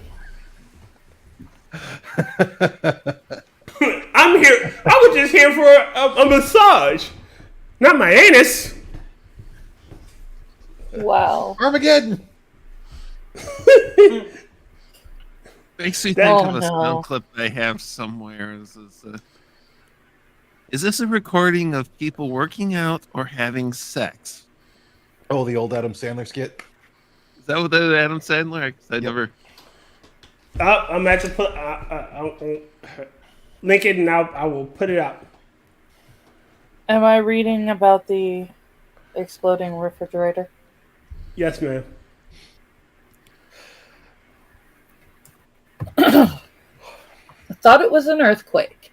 Refrigerator explodes less than a year after purchase. North Carolina homeowner. Wow. Okay. I thought it was an earthquake. Big explosion, said Lenore Satterthwaite. After she says her refrigerator exploded. I was on the computer and I thought it was an earthquake. It was so loud. And I came in and the doors were on the floor and the holes in the wall. Okay. Okay, I'm going to call bull right there for a moment because I spent 3 years in North Carolina and the 2 computers I had with me were of the only 10 in the, or 2 of the only 10 in the States. I don't believe this gal had a computer. Wow. Satterthwaite has dozens of pictures and videos that to show the destruction throughout her home after she says her less than a year old Frigidaire refrigerator exploded. In the pictures, you can see the outside shell of the appliance is still in its place, with everything inside of it scattered all over her kitchen. The force was so great it damaged her stove, walls, and furniture. She called 911 right away and firefighters responded. The Pearson County Fire Marshal said there was no evidence of an electrical fire or anything else in the house causing the event, saying whatever happened came from the refrigerator, but the exact cause could not be determined. Frost got it right there. What? How'd she even get a gerbil stuck in the refrigerator? I mean, that's easier. You know what the interesting thing is it looks like the ice maker's still good. You can see it right there in the middle. At least they saved the ice maker. Yeah, looks good. It's one of the few Frigidaire ones I don't see it's cracked. That was a lot worse than I expected. Sorry, go ahead. No problem. Satterthwaite says she bought the Frigidaire refrigerator in the fall, just days before it exploded. She says Frigidaire sent a technician to her home after she requested a warranty repair, since the refrigerator was making a loud noise. He said, "This is your problem." He had the freezer all apart. He said, The fan isn't working properly to keep the temperature regulated, so he had to order a fan. However, just days later, before the repair could happen, is when Satterthwaite says her refrigerator exploded. She called Frigidaire homeowners insurance and troubleshooter Diane Wilson. Satterthwaite's homeowners insurance ended up covering all of the damage. ABC 11 troubleshooter reached out to Frigidaire. Is that part of the? Yeah. Reached out to Frigidaire, and a representative said, in part, consumer safety is our top priority. We have reached out to Ms. Satterthwaite to understand more. The company's statement goes on to say, we are actively reviewing her product and service information records. As for Satterthwaite, she's thankful no one was in the kitchen when it happened. I hate for someone to go through what I'm going through. I could have gotten seriously hurt. There are a handful of other reports of this happening around the country, but with different manufacturers. It is important that as soon as you notice an issue with your appliance, you report it for repair right away. And also report any incidents like this to not only the manufacturer, but the Consumer Production Safety Commission, so it can be investigated. So, the interesting thing about this, this used to not happen. Everybody knows. I've had plenty of refrigerators, and none of them have exploded. Yeah, they didn't explode. They used to not. They used to have. Everybody knows about Freon and refrigerants. Like they used to use. Well, they used to use like R12, which was the actual Freon, but they had to take it out because of CFCs. They went to R134A, which is also used in a lot of cars, but they had to take it out because, it is a ozone depleting and also it is a greenhouse gas. So, what do they use now? They use one called R600. The other name for R600 that is apparently explosive. R600 is butane. Oh shit! Oh Christ! Every one of those refrigerators now has about. It's not very much. It's about 2 ounces. About enough to make your refrigerator explode. Yeah. But what happens is, normally it doesn't cause any issue because it's a sealed system. It goes all through all the tubing and everything else. But if you go in there and and you have a problem with the refrigerator's cooling, and you go in there, for some reason on these systems, especially on the Frigidairs, if you touch that stupid evaporator coil back there, it causes a leak. And that gas will start to leak into the cabinet. And what will happen is when the thing decides to switch into automatic defrost, it turns a little heater on in there, and it goes pop. Wow. I had to go train on. I trained actually with LG on this refrigerant because it is. Well, they say isobutane. It's butane. It's flammable, so we have to use special procedures when evacuating the system and refilling it, so we don't cause a fire. And one of the things we have to do is, like, if we have to open the system up to replace like the compressor, evaporator, or something like that, what happens is we have to vent the system out and then purge it with nitrogen to prevent anything. So we blow all of it out, and then we can go in there and torch out all of the connections and then put everything else in there, and then refilling it, you have to precisely refill it, and then you also have to make sure there's no leaks or anything else. But yeah, it can explode easily. Alright, hold on. Clearly, she actually shot a proton torpedo into the exhaust port and caused the chain reaction. Yeah, she used to bullseye womp rats all the time back in the day. Wow. Wow, her refrigerator exploded over the fourth moon indoor.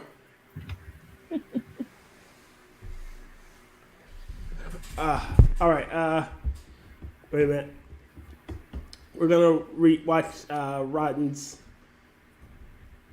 jet ski across the There was one from one place to another where it was like it told you to kayak across an ocean. All right. Well, you're the air conditioning people. What else do you guys make? That depends. Are you with the U.S. military? No, but what if I was? What do you want? No thanks. Yes, tanks. We outfit a lot of tanks and armored personnel carriers and other things. This brings me so much pain. Planes? Yeah, we do planes. You have to make sure those missiles are firing right. Honeywell, what the hell? Helicopters. Yes, we also do helicopters. Why do you keep talking? It's like it's automatic. Grenade launchers. Yes, we made automatic grenade launchers. We also made this anti-submarine rocket system. Thing's pretty cool. Do you make anything not for the military? Yeah, blowing agents. Spy agencies count, and that is a despicable way to get information out of people. What? It's for insulation. What the heck were you thinking about? Do you make anything that saves lives? Yeah, fire alarm systems. Oh, that's nice. Yeah, so if one of our missiles, including the nuclear missiles we made, strikes a building near you, our fire alarm system will be the first one to let you know. We gotcha. Well, you're the...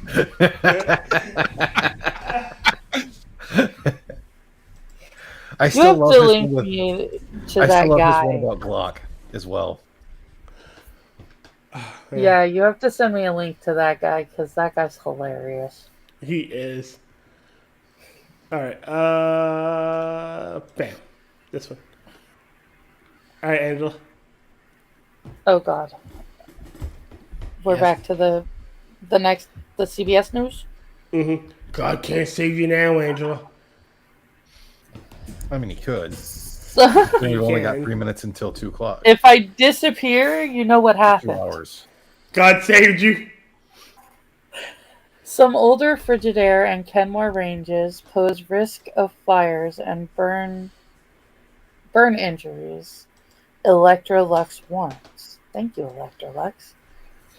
Electrolux Group is urging consumers to stop using older model Frigidaire and Kenmore electric ranges following recent reports that the appliances can cause fires and burn injuries. A notice posted Thursday by the Consumer Product Safety Commission warns that the heating elements on the recall ranges, which date from 2009, can spontaneously turn on by themselves, fail to turn off when switched off by the consumer, and heat to different temperatures than selected, posing fire risks and burn hazards. Why do I feel like these are smart machines? Nothing Frigidaire makes us smart. I was clearly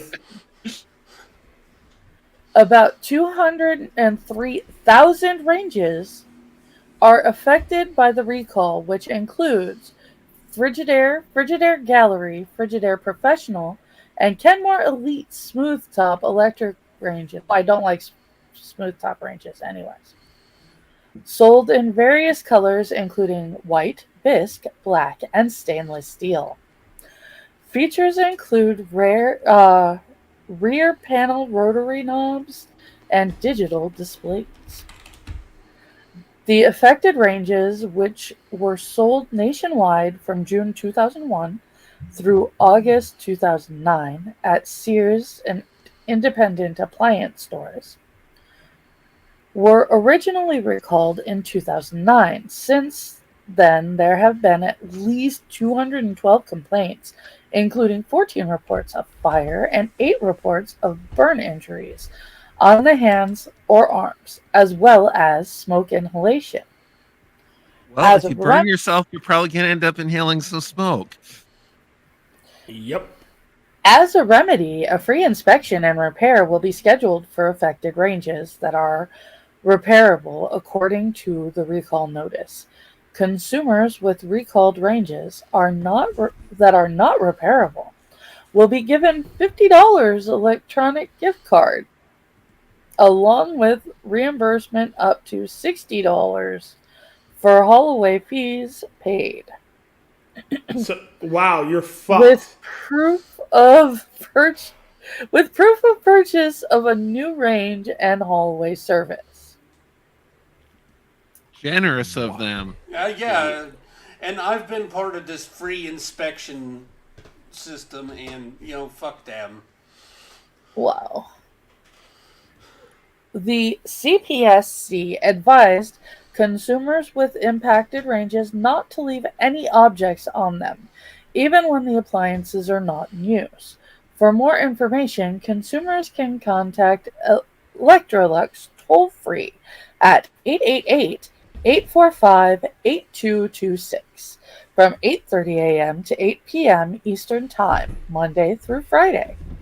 They can also reach the company via email at potentiometerrecall@electrolux.com or online at gofuckyourself.com. emmarecall@.com. The brand name, model, and serial number for each unit are located on the frame of a drawer at the bottom of the unit when the drawer is open. Recalled models and serial numbers include the following. Frigidaire's... Okay, thank you. It's because that's all it is. It's just the recall stuff. Holy crap, that's a lot. Yeah. I feel like I'm back at the answering service. Yay!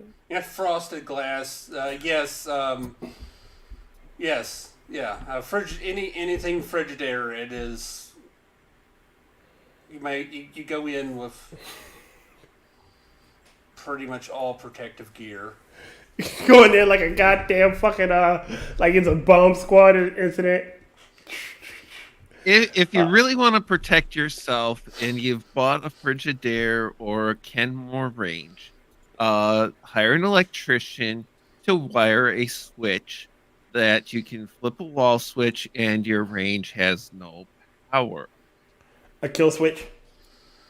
And then when you're not using it, get the switch. Because I've actually had a couple of customers where their range just decided to come on them. And it was the Frigidaire's, and basically what happened is they'd just be in the middle of the night even, they would hear beeping, and they would come in there and their oven was heating up.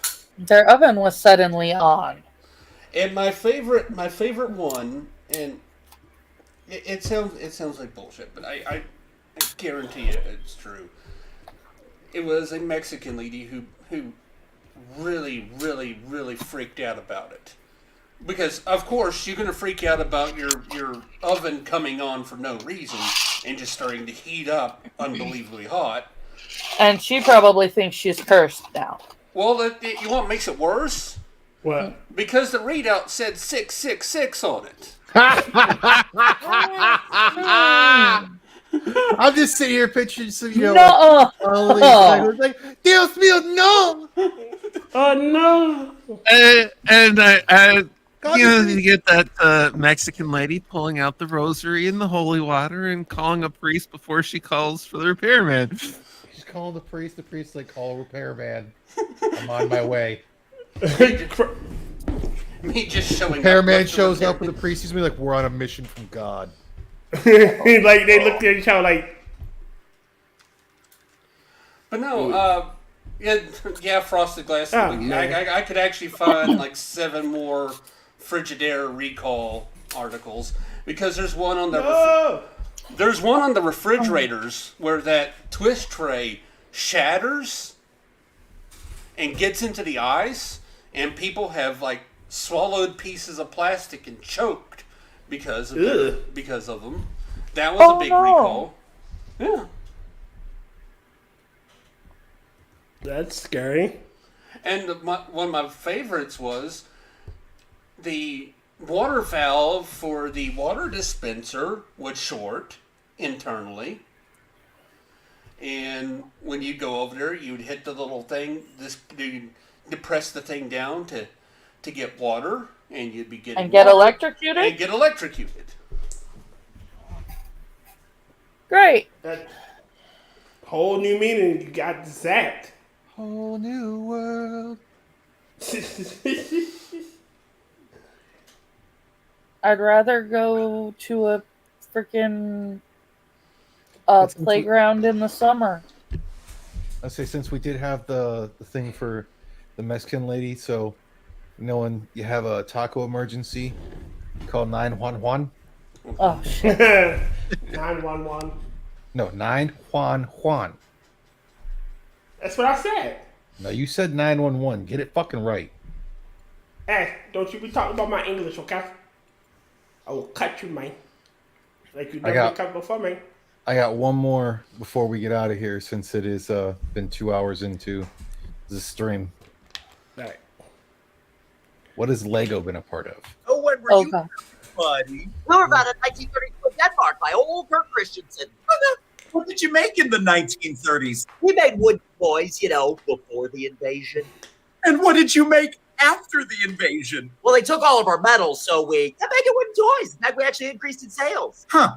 Okay. What happened after the war? After the war, injection molding was brought to Denmark, so we started making interlocking plastic bricks. Then we were like, well, what if we had people? And then we could make cities and, pirate ship and castles. Oh, and it just kept getting better, right? No, a lot of our classic designers retired, so we brought in 30 innovators from the top design schools in Europe. But the problem is, they didn't like toys or no Lego. And then our CEO had always been part of the family, so he finally stepped down, and we just brought in some rando. Let me guess, he just dismantled and sold it all off to make a bunch of money. No, he loved toys and Legos. In fact, he was such a Lego fan, he knew what Lego fans would like. So we divested from a whole bunch of things that we weren't really good at and went back to making bricks for kids. We were nearly bankrupt when he took over, and by 2015, we were the most profitable toy company in the world. That's beautiful. Do you have any controversies? We did make a lot of products targeted towards girls, and then a little girl in the U.S. wrote to us and was like, hi, could you please do that? And so we totally did. And then we just don't sell in bulk for projects that are specifically political, because, we make toys. We don't want it to be political. And then we decided to be more environmentally friendly, so we tied those successes to our executives' bonuses. That'll get them moving. That's pretty smart. Last question. Where did the guy who saved the company come from? Oh, he came from... Hi, am I in the right office? Oh, no. Hey, Lex.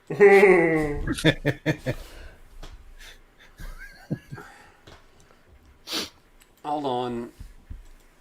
Mothman.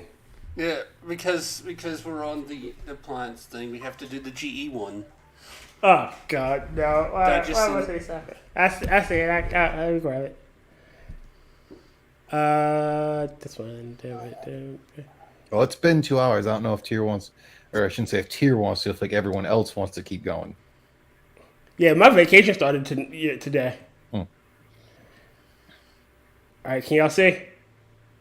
Oh yeah.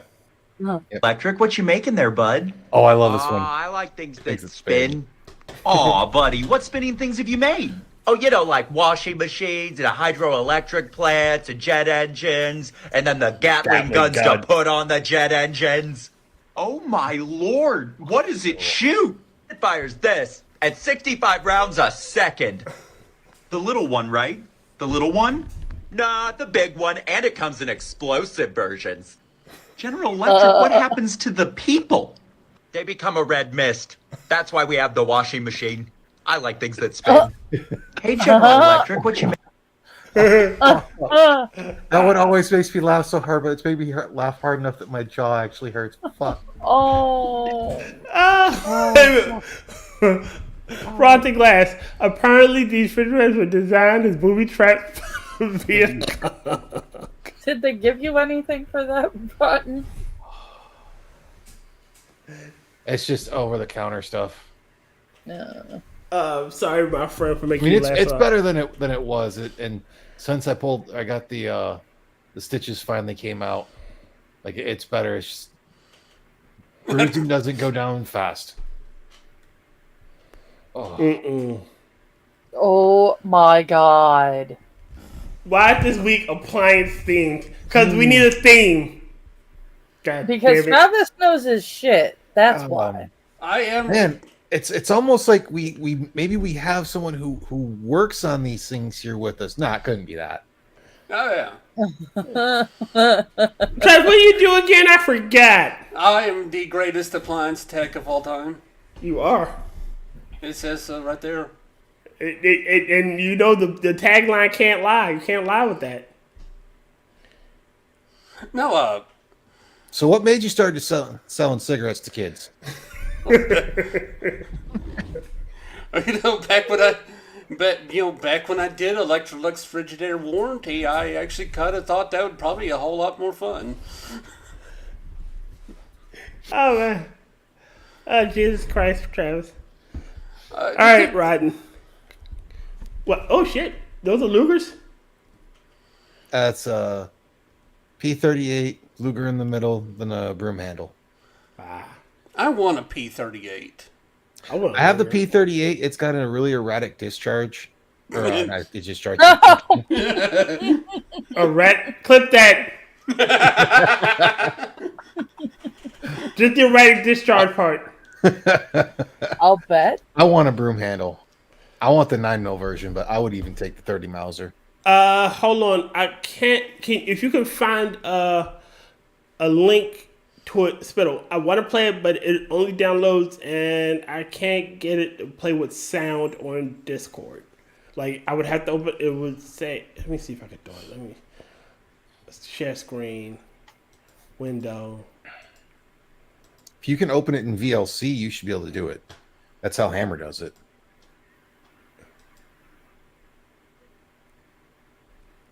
VLC. I think I could do that. Hold on. At least if I remember correctly, that's how he does it. Cancel.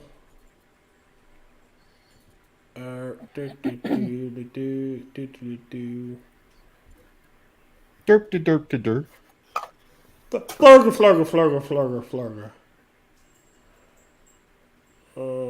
Date modified. Open with VLC.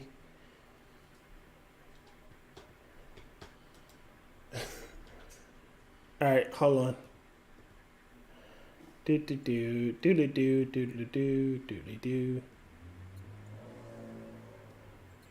Share screen.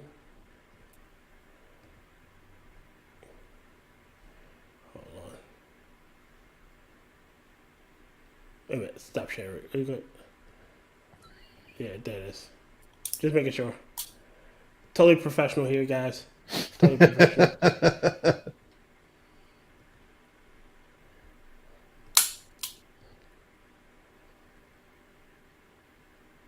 Don't want to share the entire screen, but there it is. I don't think you can hear it, but here. Buffering. We can't hear it. I saw it. Now there's like a caution cone. Yeah, I don't know how to get to play with sound. Yeah. Just send it to me. I have YouTube Red, so it won't proc ads for me. It might have not been a YouTube page. Oh, let me see. I'm not.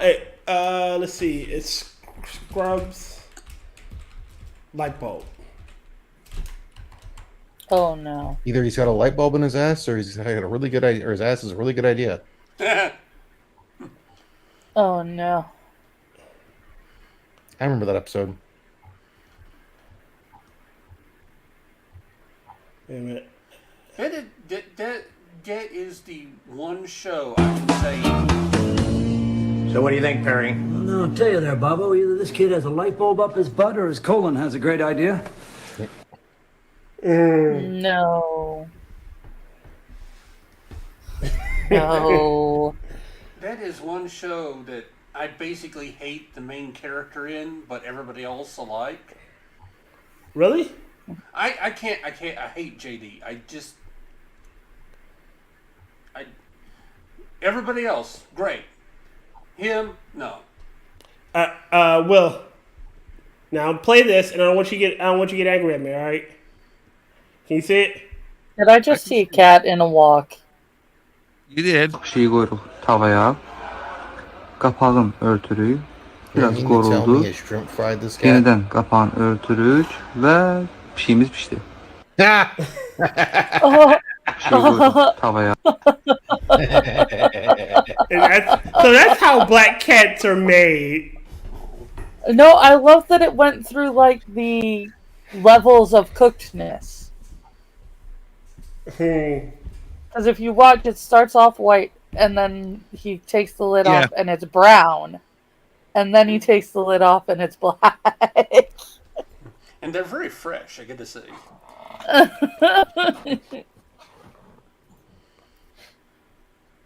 That was pretty cool. Oh. Well, witches only hang out with black cats. Yeah.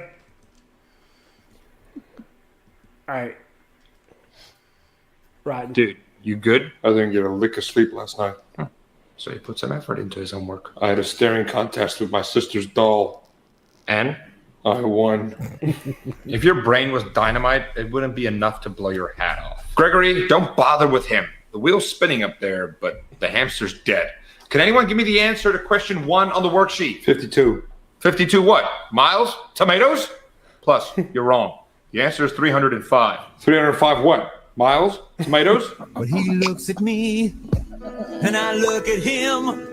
So, is it miles or tomatoes? Won't make any difference for you either. You fail all your tests. You're about as sharp as a sock full of soup. Want to bet? What's this? A test from last week. I did so well, I scored 51 out of 46. This is a chromosome test.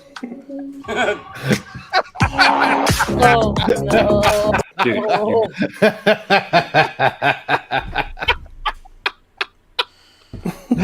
Oh my god. Wow. That's going 51 out of 46. Dude, this is a chromosome test. I've heard the blue gum ball, but wow. Somebody read this one. I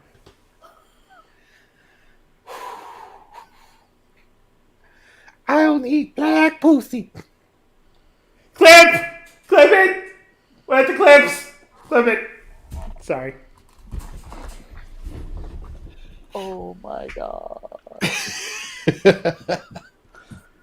Spittle, you are a treasure, and please never change. All right. I'm pretty sure people gotta get to bed and go to work tomorrow. I don't, but people gotta do Tomorrow's it. Sunday. I have church in the morning. Yay. All right. Closing time. You don't have to go home, but you can't stay here.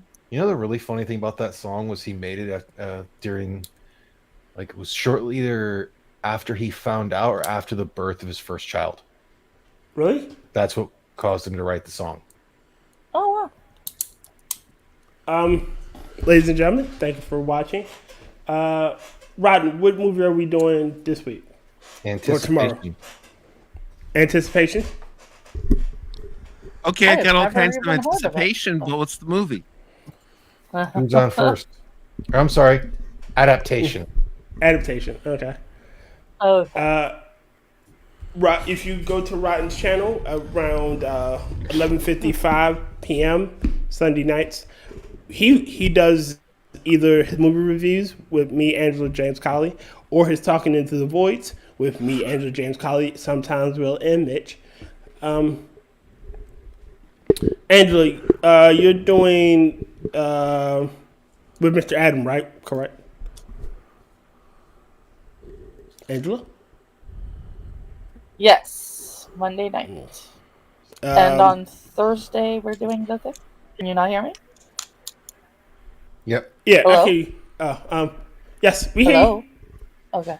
Can you hear me? I can hear you. So yeah, it's Monday night. I'm at AJ's Retro Arcade with Mr. Adam. Thursdays I hang out with you and Mitch. I think we're doing Haddonfield Chronicles is what I'm thinking. Or the Haddonfield, something about Haddonfield. Yes. I need to make the what do you call for that? Also, I found a online database of all kinds of fan films. I need to share it with you guys as soon as I get off my ass and do it. Awesome. What else? Anything else? Anything else in the works? Me? Not yet. Is anyone going to be on the final episode of Quippers tomorrow? James Colley and Terry Diamantis. The Haddonfield Nightmare. Thank you, Mitch. I believe it's going to have Moonshock on. I don't remember if Sun's going to be on that one or not. Jack said that they do have Sun and Moon. As long as everything's going okay with them. Hope so. Good thing I'm off. I can watch the entire thing and I can participate from the audience. So I'm going to be happy about that. I'm planning on doing audience participation. It's like the end of an era. Jack's quitting on us. He's not quitting. He's just moving to something new. He's restructuring. He's it's a remake of his content. A reimagining of his content. Yeah, he's going to do more of the games with Terry, which do seem to be doing reasonably well. Yeah, well, he tends to do those more often, and that's what helps him, because when you do like one stream a week on your channel, it doesn't really help you as much. It's why my channel is made again. And also the fact that he has to move everything from YouTube to Rumble and obliterate it on YouTube. Yeah, that doesn't help your metrics either. I mean, he doesn't have to. YouTube doesn't. I mean, if he wants to keep his channel tier, you've heard how bad we get. I was gonna say, because Tier's kicking my ass right now by fucking 40 subscribers. I got 38. He's got 78. I went up 2? Wow. What was I about to say? Next Saturday is a gaming stream because you did our stream today, correct? Yep. I have all but finished up the Cthulhu. I've got like the touch up and clean up work and the finishing stuff to do on it, but I'm probably not going to stream that. Okay. What game are you playing? Going the storyline in Grounded with Moonshot, because I don't think that he or I have streamed it since it actually went gold and they finished the story. Mm-hmm. So we're actually playing through to basically broadcast the content of the actual the story beginning to end, and probably once or two into the expansion on that. Okay. Travis, anything else you want to promote? Nothing. I'll eventually do something, but if anybody has like a stream that they want to appliance focus, I'm there. Also, check out his Twitter to where you can see some cool pictures. Taken by some cool cameras. Also, some cool pictures of cool cameras. I need to actually do some. Like I said, I have like a lot of camera stuff that I need to. I went out and I shot that one video, and Amanda decided to lose my cards because obviously having them in the camera is not secure. But she put them in her pocket. Make it make sense, man. Never mind, sorry. Yeah, I can't make that make sense. Neither can I. On Monday nights, until me and Mitch and Dr. Functional, we play Star Trek Online. it's on my channel. Hopefully, it depending on the situation, it may move to the main channel.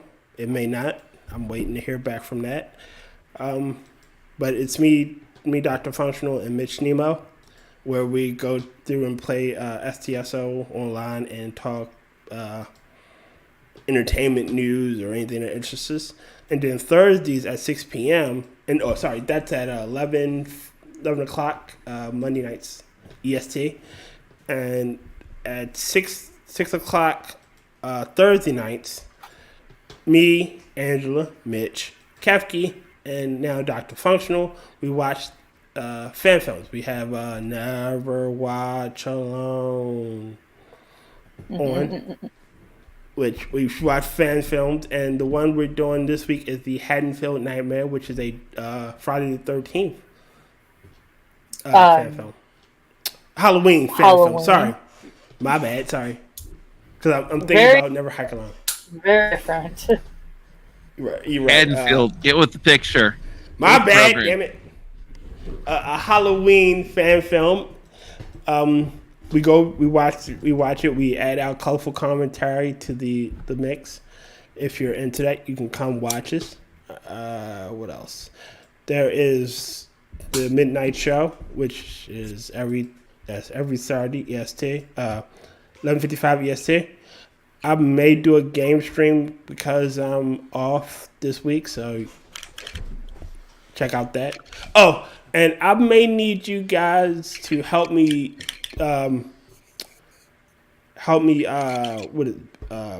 troubleshoot my chat really quickly.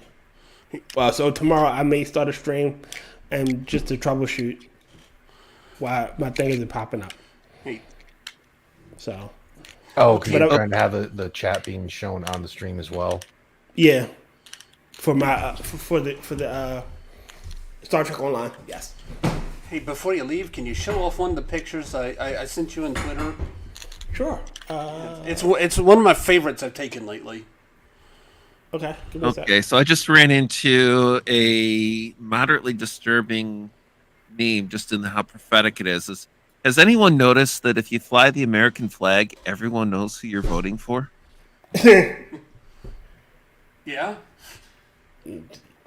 Yeah. What? There. Can I have this? Oh, that's cool. Yeah, of course. Right click, open image in new tab. What? No, I know. You can't see any damn thing. That is gorgeous. No, that's what I'm saying. It's like to save it, you get a better picture that way. Oh yeah. I need to start watermarking these, but yeah, you can have it. Then there's the Angel Moroni. It's at one of the at the Mormon temple here. Yes. And one of the days that we had one of our tornadic days, I was out driving around and I seen this right as one of those storms passed by, and like, oh, that's cool. I may make a new outro picture with this. I have like an even more.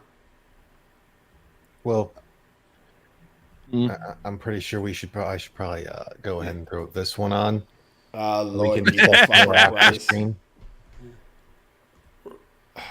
It's to wrap it up, isn't it? We should close out the actual stream, and if you want to keep talking, we can keep talking. All right. All right. Damn it! I got 2 of them now. Fine. Travis, pick 1, 2, or 3. 12. 3. 3. All right. So, ladies and gentlemen, I thank you for coming out. Please like, share, and subscribe. Do all that, Joyce. We will see you next Saturday. So, with that, ladies and gentlemen, the morning shift is coming in to take over, and we're getting the hell out of here. Goodbye, everybody. Bye. Bye. Bye. We'll meet again. Don't know where. Don't know when, but I know we'll meet again some sunny day. Keep smiling through, just like you always do, till the blue skies drive the dark clouds far away. And Travis,